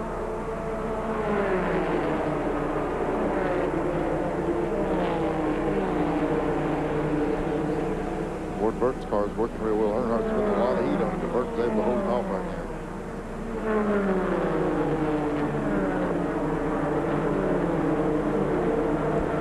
You know, one thing we talk about these Busch guys, there were days when A. Ward Burton would look in that mirror and see that black car and be intimidated, even though it is called the Intimidator. But these guys will race him now. He knows he can race with him. And Earnhardt has the measure of him on the low side. Now Leslie trying to follow right up through, and does. Burton caught on the high side there, and he will pedal back to 7th place. Glenn? Well, Kenny Wallace, our in-car camera carrier today, you probably can't tell it when you're watching it, but he's having an awful time with that car. I talked to Steve Bird. Usually that car runs up front and is always in contention to win a race or finish up high. Today, just not so. The car is way, way too tight. They've done some things to try to loosen it up. They just haven't been able to get it done. The last time they practiced, the track was extremely slick, and they were doing everything they could to tighten it up. Now they got it too tight, so he's just having to ride it out. Back straight away, Kenny Wallace. Still on the lead lap here, but out of the top 10.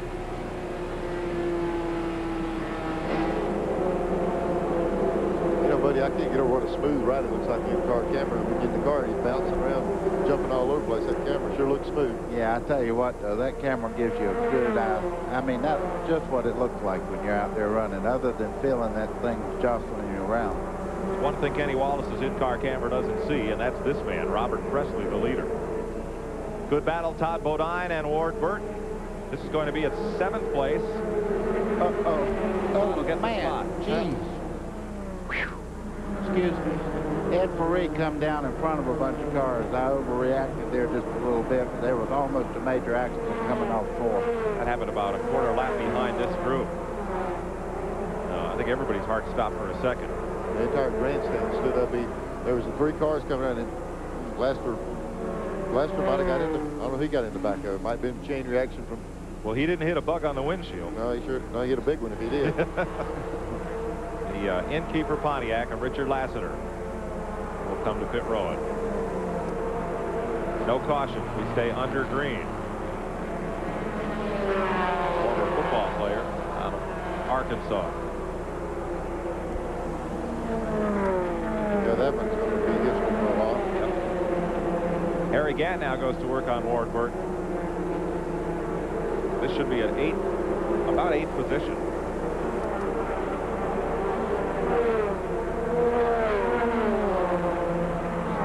If this race stays green, they've made their pit stops. They can go the distance. See how it sorts out. The fastest car in the race clearly was Jeff Gordon. He's behind the wall after a crash with Jimmy Spencer at lap 122. There goes Harry. I mean, when the car gets under one like that, they all know just back off and fall back in on the bottom. You lose time by trying to run that outside. Yeah, passing's not as easy as it looks there. I tell you what, I can't help but believe, Dover was always known for 3 and 4 wide racing up around the wall. The sealer that was put on this racetrack, I don't doubt that they'll come back and reseal it with the old type to get that feel back on this racetrack. Richard Lassiter has taken his car to the garage. Ed Ferree's car has just been pushed from the garage.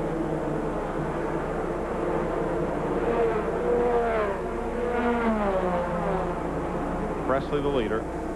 Jeff Burton in 2nd. Terry Labonte 3rd. Nemechek, Earnhardt. And there's Gant in 8th place. Trailing Todd Bodine. Once he got around Ward Burton, he stretched it out. Yep. Well, maybe passing him was as easy as it looked. You know, well, you said something the other day. You know where the Bionic Man lives now? Yeah. Yeah. Yeah, I think some days a cut open Harry Gant find what's left of Lee Majors. Riding with Kenny Wallace, and he's getting the heat put on him. That's Tommy Houston right behind, and Clifford Allison. Clifford's done a good job today, been in the lead lap and been right in the chase. Not only has he ran good, he's used his head on a lot of occasions and avoided some accidents, which is a big key in this type of racing. Still not sure how he missed Jimmy Spencer.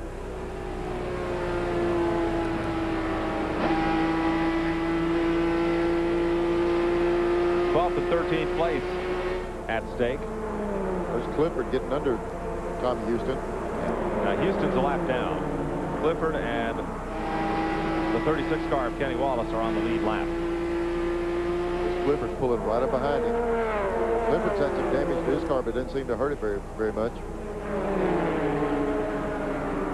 You know, it's amazing that Tommy Houston's car will run that good with the back end damage that he has around the spoiler area on that car. Watching from Kenny Wallace's car. So there was Clifford taking a look to the inside.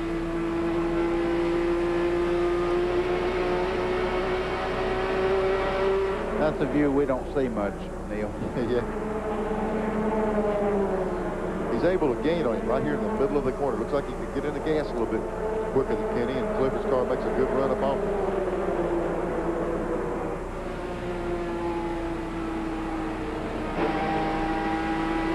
That rear window looks a little wavy there. It's not glass, it's Lexan, as are the side windows on these cars.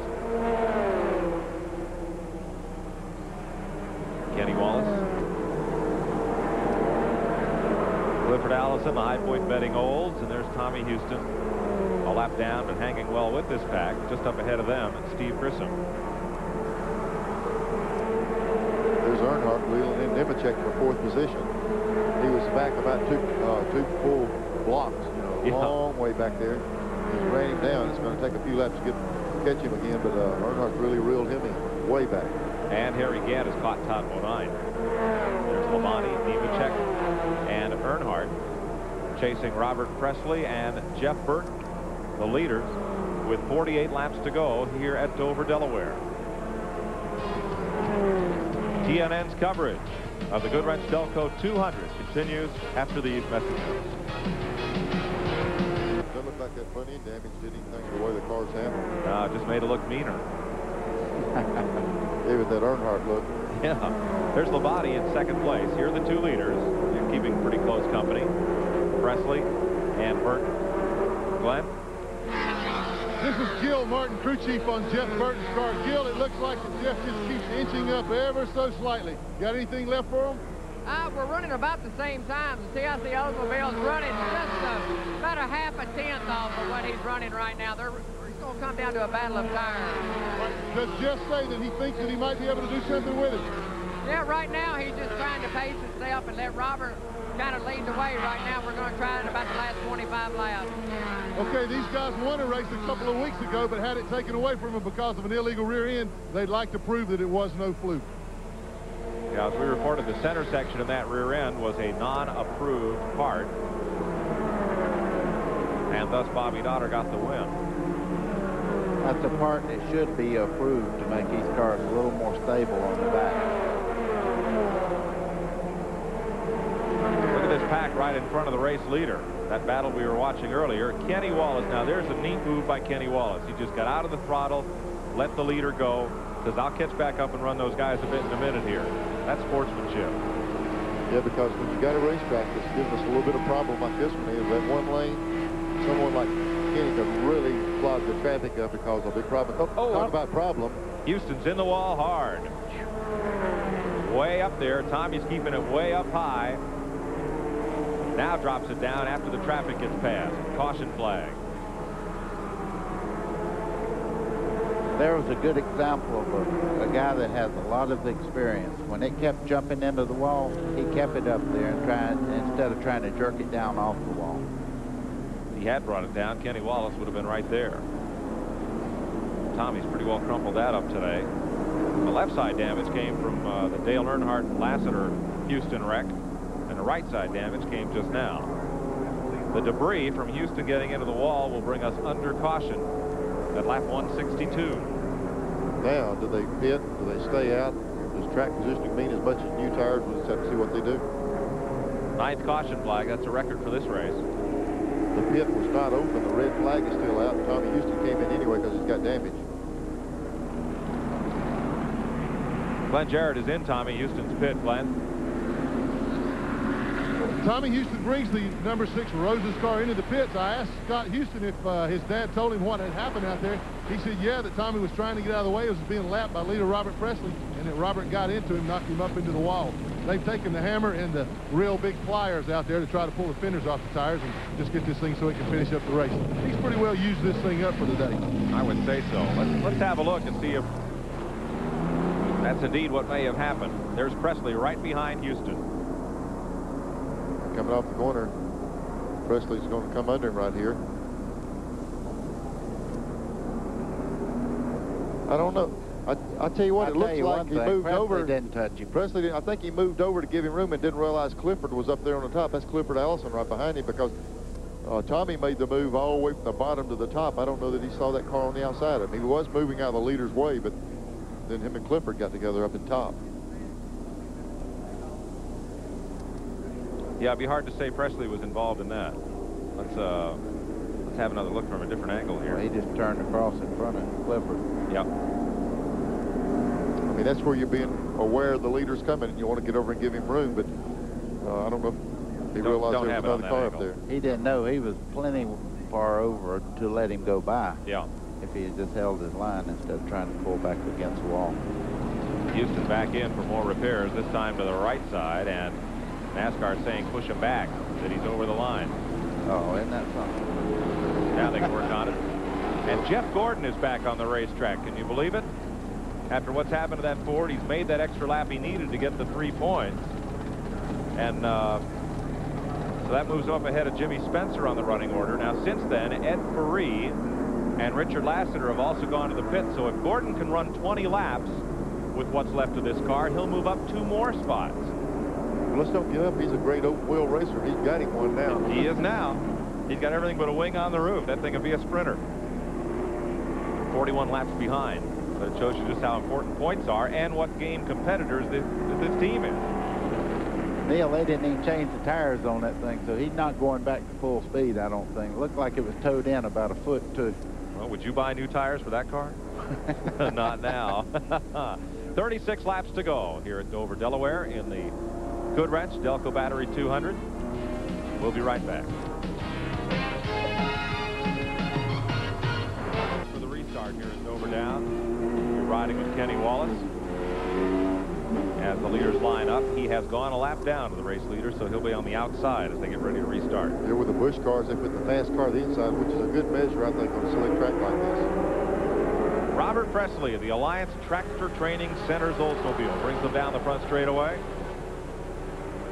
Jeff Burton in tow, Terry Labonte, the Sunoco car. Dale Earnhardt is there, so is Joe Nemechek and Harry Gant.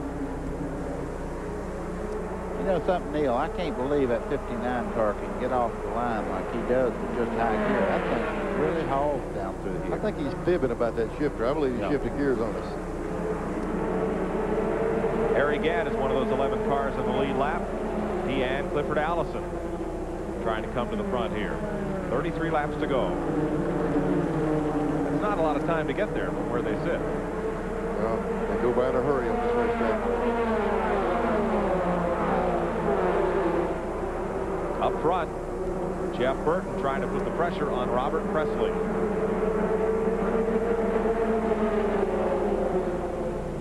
We've got several pressure points being involved right here. These two guys. There's Earnhardt right behind Labonte, right behind his Nemechek. So we've got 5 leaders right there together. And Gant just moved up to 6th, passing Clifford Allison. That's 2 evenly matched cars right there in there, Neil. Yeah, but just a little slip by the leader. Boy, he could go from first back to about 20th. You have to be careful. Also on the lead lap, Bill Elliott, Tracy Leslie, Todd Bodine, Ward Burton, and Butch Miller. We're now told that Clifford Allison is being posted 1 lap down.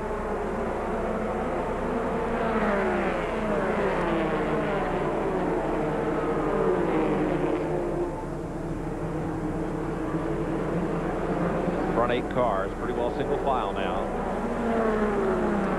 30 laps to go. Look at Terry Labonte and Earnhardt moving into this frame. They're just out of the camera right here. They're coming. You know, we've saw Labonte's car smoke all day long. You know, it gets in the corner there, but it doesn't seem to hurt it. It's Presley leading the race, but look coming up behind them. Let me tell you who's coming. Harry Gant. Yep. Yeah. He is right on Joe Nemechek. They're the leaders just ahead. That Mack Tools Buick is now all over Nemechek. I mean, he just ran off from Clifford Allison and Bill Elliott. Gant looks to the inside. Not this time. Harry's best finish in the spring race here, second in 1990. He won the fall race back-to-back in 90 and 91. 2 Busch wins this season, Richmond and Bristol. Harry's finished second at least every race in the country. He used to run second all the time. When you mentioned he ran second that race, that's better than you. He's under Nemechek. 5th place at stake here. Harry was the bridesmaid so many times, people started sending him garters and things blue and all sorts of stuff. They did. Well, once he moved up to that other position, he did it a lot of times. That's right. Tommy Houston on pit road trying to fix some of the damage. It's been a long day for that.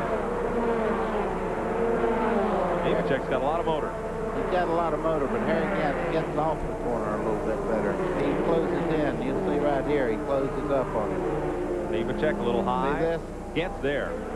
Got a good run up off the corner under him. If this was the old Dover, Harry would have just passed him 50 foot to the right. Right. But since he can't do that, he had to work up under him. Now just ahead of them at 3rd place, there's Dale Earnhardt all over Terry Labonte. He must have saw the big spot of yellow in his mirror and said, time to go. I finally got to see what that is. The right rear is touching the quarter panel just a little bit when the car sags. He's got to worry about the left quarter panel now. There goes Earnhardt. So Dale Earnhardt moves to 3rd. Labonte to 4th, Gant 5th and closing in. But I don't know, with 25 laps left, if anybody's going to catch Robert Presley. No, he seems like he could maintain that lead he has. There goes Gantz coming into the pit. Something happened to Harry Gantz's car, and he's turning down pit road. 24 laps to go, and Gant is on pit road. They have nothing for him. They're pointing him to the garage. Yeah, something happened to the motor, I guess. He's giving it up. He can't complain after yesterday. No. Can't complain after yesterday, but we don't know what to say up here because we're not used to seeing him go out at the end of a race. That's right. While this was happening, it looks like the lead's tightening up some. I don't know what happened to the car, but he drove it in. And still driving it up to the pit area. Yeah, Harry drove the car all the way to the truck. He was running good. Now here's Labonte back at Earnhardt. Jeff Gordon still running, but just up ahead, Labonte and Earnhardt are battling back and forth. At lap 178, they come across side by side. Earnhardt is right there. Position made. Ooh, his car got real loose getting down the corner. That's nothing to Earnhardt. He's used to running like that. He's done it for 20 years. So Earnhardt makes the pass. He's back in 3rd behind Presley and Jeff Burton. And in about 5 laps, Jeff Gordon there in the #1 car is going to pick up 2 more spots and 6 more points. Quite an effort that crew has made today. Let's go to Glenn Jarrett in their pit. Guys, this is Keith Simmons, the new crew chief on Jeff Gordon's car. You guys had an awfully fast Trouble car. back straightaway. Earnhardt. Hang on, we got some trouble. Well, we got a bunch of them tied up back over there. Todd Bodine's in it. Tracy Leslie. What happened? Well, I tell you, Earnhardt and Labonte were going back and forth, swapping the lead every lap around. We'll just have to go back to replay and see if we caught what happened. 20 laps to go. Earnhardt, Tracy Leslie, and Todd Bodine end up crashing on the back straightaway. While we queue up replays, maybe we get back to Glenn Jarrett there on pit road. Earnhardt's going to climb out. His day's done.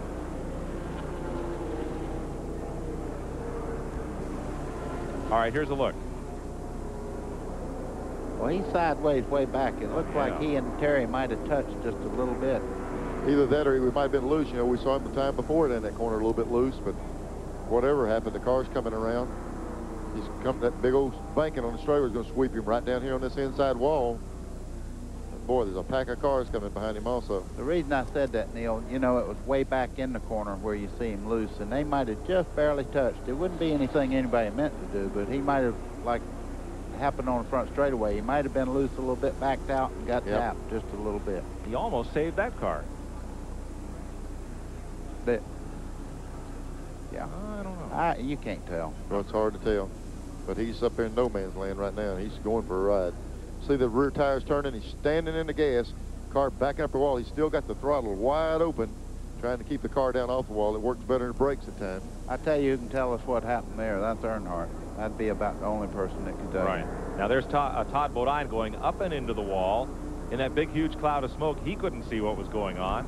Oh, and he gets Tracy Leslie. And there's the one car with no bumpers. A good thing he didn't hit anybody. Look There's at Clifford Allison coming through. Dodged another Clifford one. has dodged several bullets today. Yes, he has. Earnhardt was battling for third at the time of the crash with Terry Labonte. 20 laps to go at that time. We're now way past the record on caution flags for this race. 10 cautions. And the previous record for caution laps, 49. We're over 50 now. Here's the look at the top 10. These cars are on the lead lap. Down through Bill Elliott in 5th. And all the way back to Tracy Leslie in 9th. Clifford Allison is 1 lap down.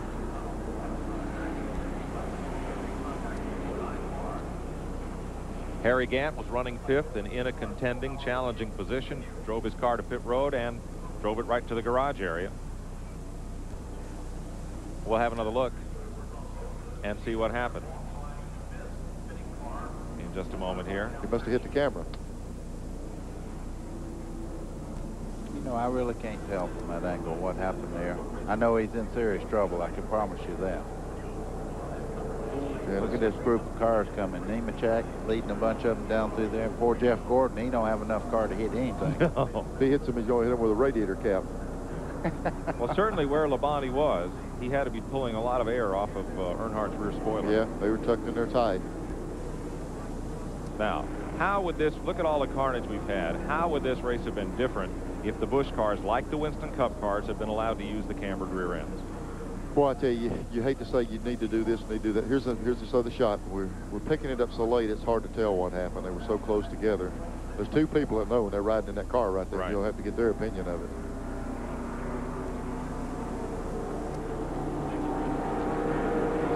There's Dale Earnhardt, Teresa. He is okay after being dropped off by the ambulance coming into the care center. Glenn? He says he can talk Dale a real strong run to get up front. What happened? Well, sorry to say, we blistering left rears all day, and tire tore up and was tearing up. I was getting under Terry. I was okay behind him, but I got him in front of him. He got up under me, and it loose made me loose, and I kept trying to get away from him. Probably should have checked up and got back behind him in the road, but, you know, it's fun off of 2 over there trying to get away from him, but one of them deals, one of them racing deals. Well, we saw as you passed Terry going into turn 1 to take that position, it looked like your car immediately got awfully loose. Well, it did. Behind him, I was okay, but I probably should have just rode in 4th, and I knew the tire was having a problem with the left rear, and, you know, I should have rode, but I was going for it. Was the fact that you can't run the cambered rear ends now, was that any part of the problem that's causing the tires to blister? Well, that's a part of it. It would be better with the camber, but, you know, that's the rule. That's the way it goes. It's just not your style just to ride back there in 4th place, though, is it? Not hardly. Just costs us a race car, that's all. They'll replace it. That's all. I think Teresa had a longer face on than Dale. She owns that race car.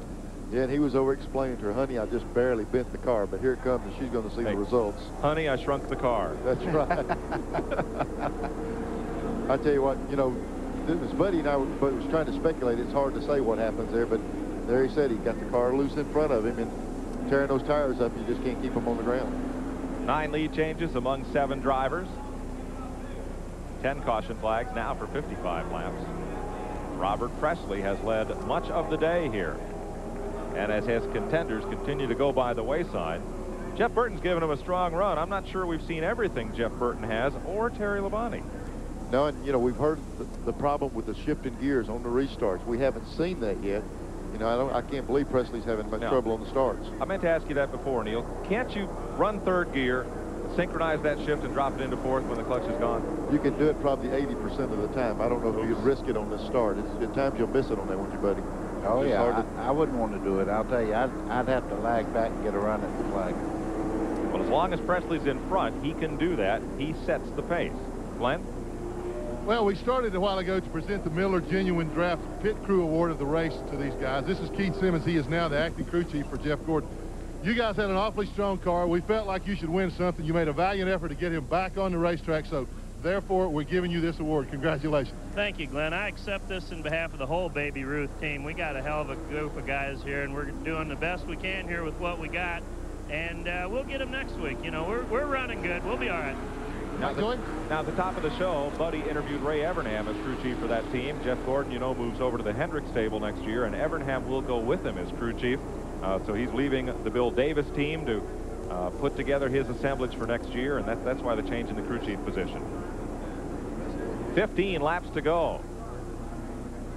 Robert Presley, Jeff Burton, Terry Labonte, Joe Nemechek, Bill Elliott has been right with the pack all day as you ride with Kenny Wallace. And the lap car, Clifford Allison, scoots up to take his place in the outside line. Glenn? Ricky, so far, all these restarts haven't caused any problems. You think you're going to be able to hang on? Well, I'm not sure. I hope so. You know, it's 14 laps to go. You know, he's been doing a real good job with the clutch, you know, the way it is. We'll wait and see. Probably been the longest 60 laps you've ever seen. It sure has, you know. I hate people's having trouble, you know, crashing, tearing the cars up, but, you know, it's kind of nerve-wracking right now. Okay. It's about to get nerve-wracking for 13 more laps here. Now, here's the critical part. There's buildup on these tires, and they can't afford to slide out getting in this corner, staying at the bottom of the racetrack. Jeff Burton can't quite come up to speed with Robert Presley, and they leave Labonte well back, along with Nemechek. This will be 13 to go this time by. Bill Elliott moving up under Clifford Allison, and Ward Burton is right there, too. Good battle from third on back. You see that little chunk of rubber flip up there coming off one of the tires? That little speed shot cameras had everything shot at it all day. Race cars, rubber. Jeff Burton knows it's now or never, so he's going to do everything he possibly can to get, you know, catch up to Preston. He's been able to hang one car length back and get no closer. That's been about it for Burton. One car length back. How about a half a car length? I just saw in the last shot there. He was right on the back bumper. Jeff Burton's headed for only his second top 10 finish of the season. He was 7th at Lanier.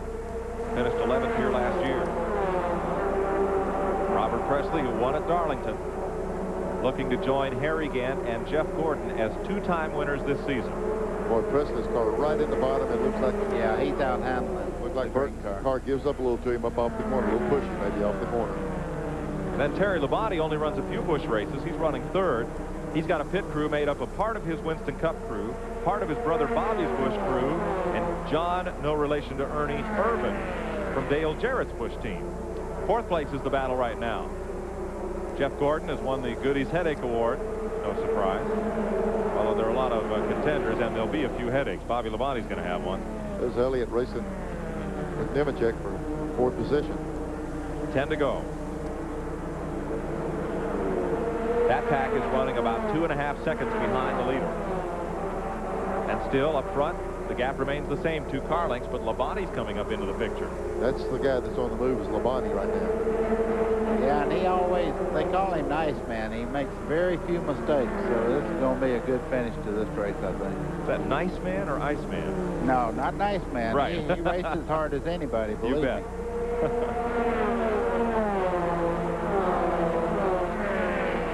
9 to go. Boy, now Presley's car smoked the right front end. It looked like he got in a little bit hot. It's the first time I've seen his car rolling smoke off there, buddy. Yeah, I don't know what that is. Maybe it's a bump up there and it makes the front end skid a little bit, but throwing a little smoke out of both cars. There's Bill Elliott. He's finally got the nose up inside Nemechek. It's over with. That's the position there. When the tie goes to the man on the inside. Right. Fourth place goes to Elliott. That's the only Ford amongst the top 5 right now. 7 laps to go. You don't have to pass here. You just have to get even. That's it. There is no tie going into that corner. Well, in second place, Jeff Burton is trying to become the 9th driver to score his first Busch Series career win at Dover. Rick Mass did it, Joe Ruttman, Ricky Rudd, Kenny Schrader, Todd Bodine, Mike Waltrip, Bobby Hillen, and Mark Martin each notched their first series win on this racetrack. Meanwhile, Robert Presley is looking for his 4th career victory. 6 to go. I tell you, Presley's car stays in the same place. It looks like when Jeff Burton tries to make up time, he actually loses ground. Seems like on restarts that the 8 car can stay with him, and then the further they run, it seems that the 59 car just keeps on moving away. Presley's got the right setup for here. He was second last fall to Harry Gant in this race. 4th place. Elliott in 4th, Nemechek in 5th, and Ward Burton coming into the picture in 6th.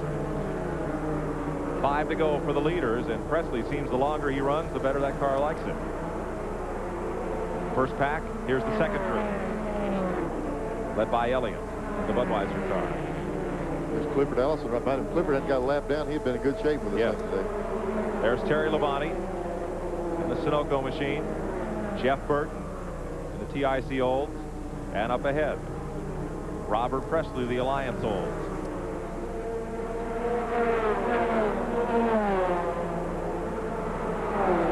Presley's car right on the bottom, right where it needs to be. That's been the key to him holding off Jeff Burton.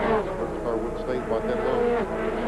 A lot of folks feel that Robert Presley will not last another year in Busch racing. Somebody's going to snatch him at the end of the season and put him in a cup car. I tell you what, if I was looking around, he'd be the guy I'd have to go after. I think he'd be on anybody's short list right now. Yeah, he's a pretty good race car driver, a good heady race car driver, and he comes from a racing family. His father was quite a good driver also. And Bob Presley was quite a standout in that car in the late model sportsman division. 2 laps to go. Pretty good lead with 2 to go. He could kind of give him up a little bit of ground each lap. Still have it. There's Labonte in 3rd. The Gwaltney's car, Ward Burton, was catching 5th place Joe Nemechek, but has now dropped back a bit. A couple of great racing families represented right here with Ricky Pearson, David's son, as crew chief, and Bob Presley's son, Robert, the driver. The white flag is waved over Robert Presley, Jeff Burton, and Terry Labonte. Last lap. 4th place, still Bill Elliott, Joe Nemechek in 5th, Ward Burton in 6th. Into turn 3. And now, rounding out of turn 4 to take his 4th career Busch Grand National victory, Robert Presley wins the Goodwrench Delco Batteries 200. Oh, boy, you talk about a smiling face now. He'll have one. This guy enjoys winning. So Presley gets the checker. Jeff Burton finishes 2nd. And Robert Presley will move to 2nd in the point standing. We'll speak with him after we take this break. Dover down Delaware. There's your top 5 unofficially. GM Goodwrench Delco 200 has been brought to you by Haviland Formula 3 Motor Oil. Add more life to your car. And by Miller Genuine Draft. Cold filtered for real draft taste, so get out of the old, get into the cold. A beaming Robert Presley sits in victory lane. What a clutch, or maybe I should say non-clutch performance. That had to be nerve-wracking. No, I tell you, it was real good. You know, the car worked good from the first lap on. We just kind of rode around, got in position there the last 100 laps, and just, you know, whenever we got in front, we just kind of got us a little lead and just tried to sit there in case, you know, we had a little trouble where we'd have a little cushion. Well, it didn't look like you were having too much problems. Even though the clutch wasn't working on those restarts, you still managed to take off and leave them every time. Yeah, Ricky, he kept reminding me, you know, he said, be easy on them gears. Don't jerk them shifters out of here, you know, just be easy. But, you know, it was going in gear easy. The clutch didn't hurt us anything but on restarts, you know, on pit stops. So, you know, that wasn't really a problem. Okay, thanks and congratulations, Robert. Mike? He looks like he can run another 200 laps, and let's go at it. Robert Presley, the winner. Jeff Burton, 2nd. Presley moves to 2nd in the Busch points behind Kenny Wallace. Terry Labonte is 3rd. Bill Elliott 4th, and Joe Nemechek 5th. Ward Burton got 6th. Butch Miller hung on for 7th. Todd Bodine 8th today. And a lap down, Clifford Allison was 9th. And Tracy Leslie 10th. For Neil Bonnet, Buddy Baker, and Glenn Jarrett, Mike Joy congratulating Robert Presley on his 4th career Busch Grand National victory.